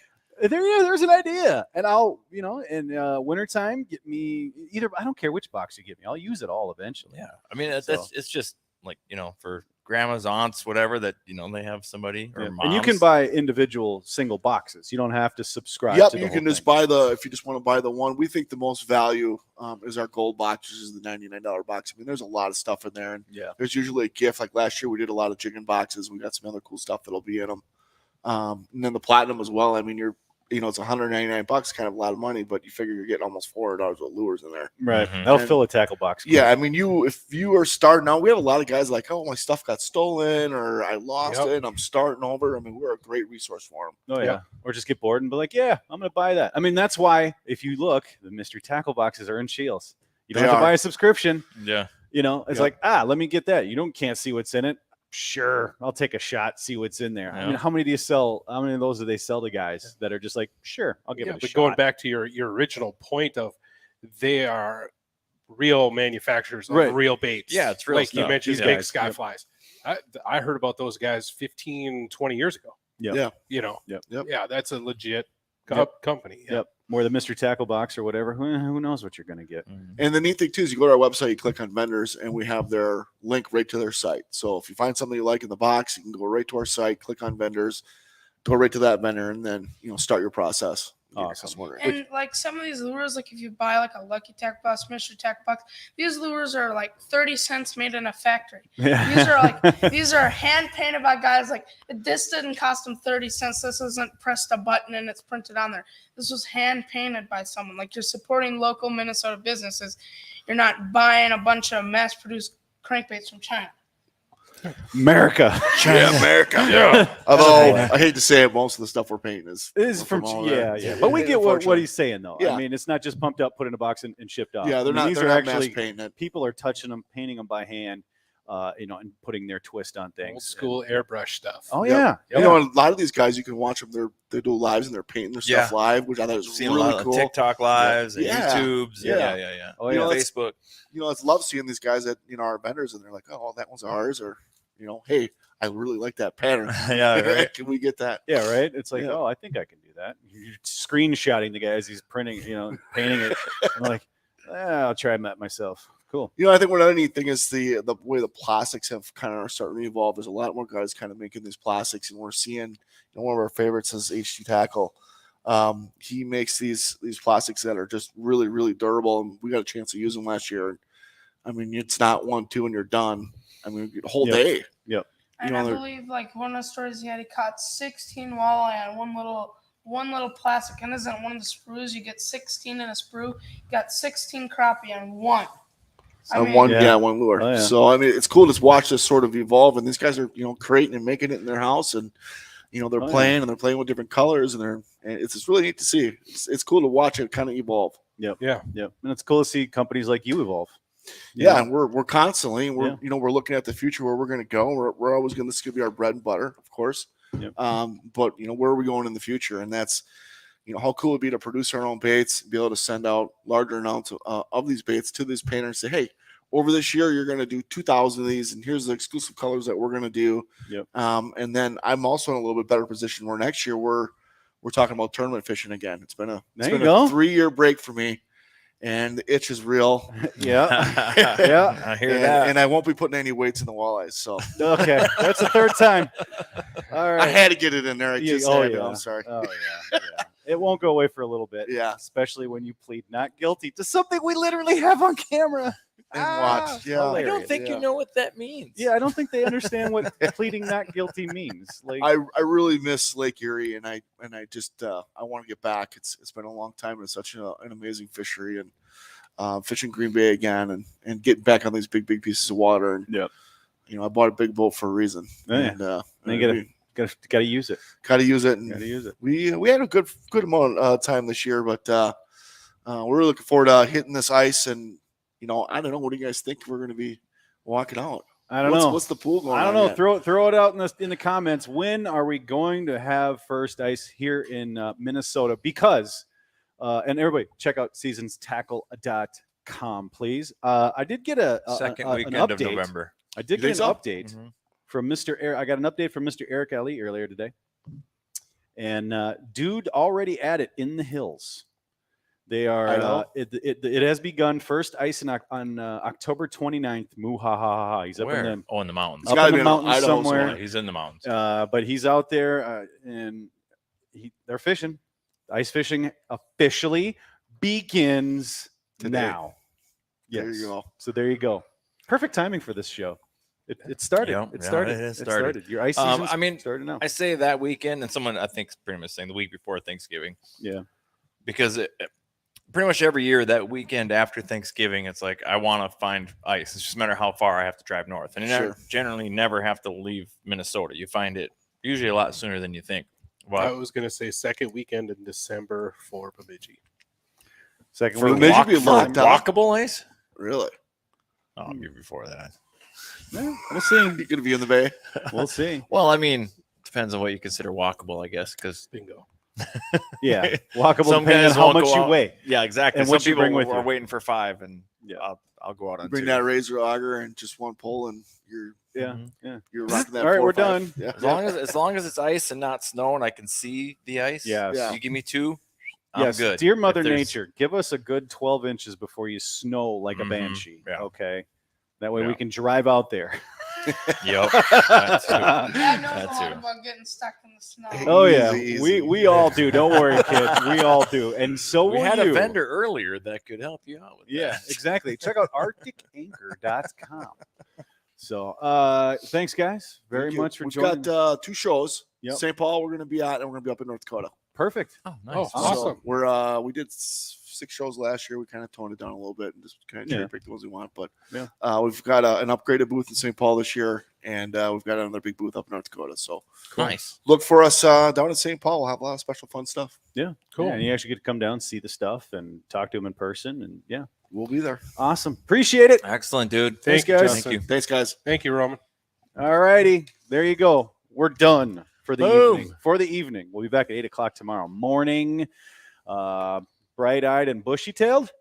I don't know. There was a question mark at the end of the. We're going to the bar tonight? No, Bushy-eyed, no bar bright-tailed. for those That's two. what's Oh gonna god, be the show's going to happening be a here. disaster tomorrow.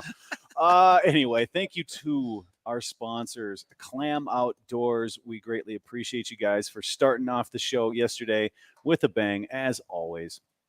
Glacier Ice Houses. Patrick, fun fact about Glacier. You got another one for me? Not right off the top of my All right, head. check I'll have out- more for you tomorrow. Yeah, go. That's your homework assignment. Yes. How did they come up with the name? He'll have more for us tomorrow. GlacierIcehouses.com if you're looking for an ice house. They are super nice. I've been inside of them and whatnot. Actually fished out of them. That's right. I fished out of them too. So check them out.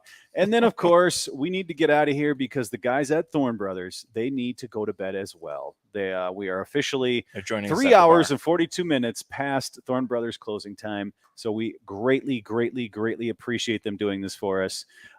So thank you all for watching out there. Thanks to all of our vendors today. So with that being said, we're out of here and you all have a wonderful evening. Good night. 1.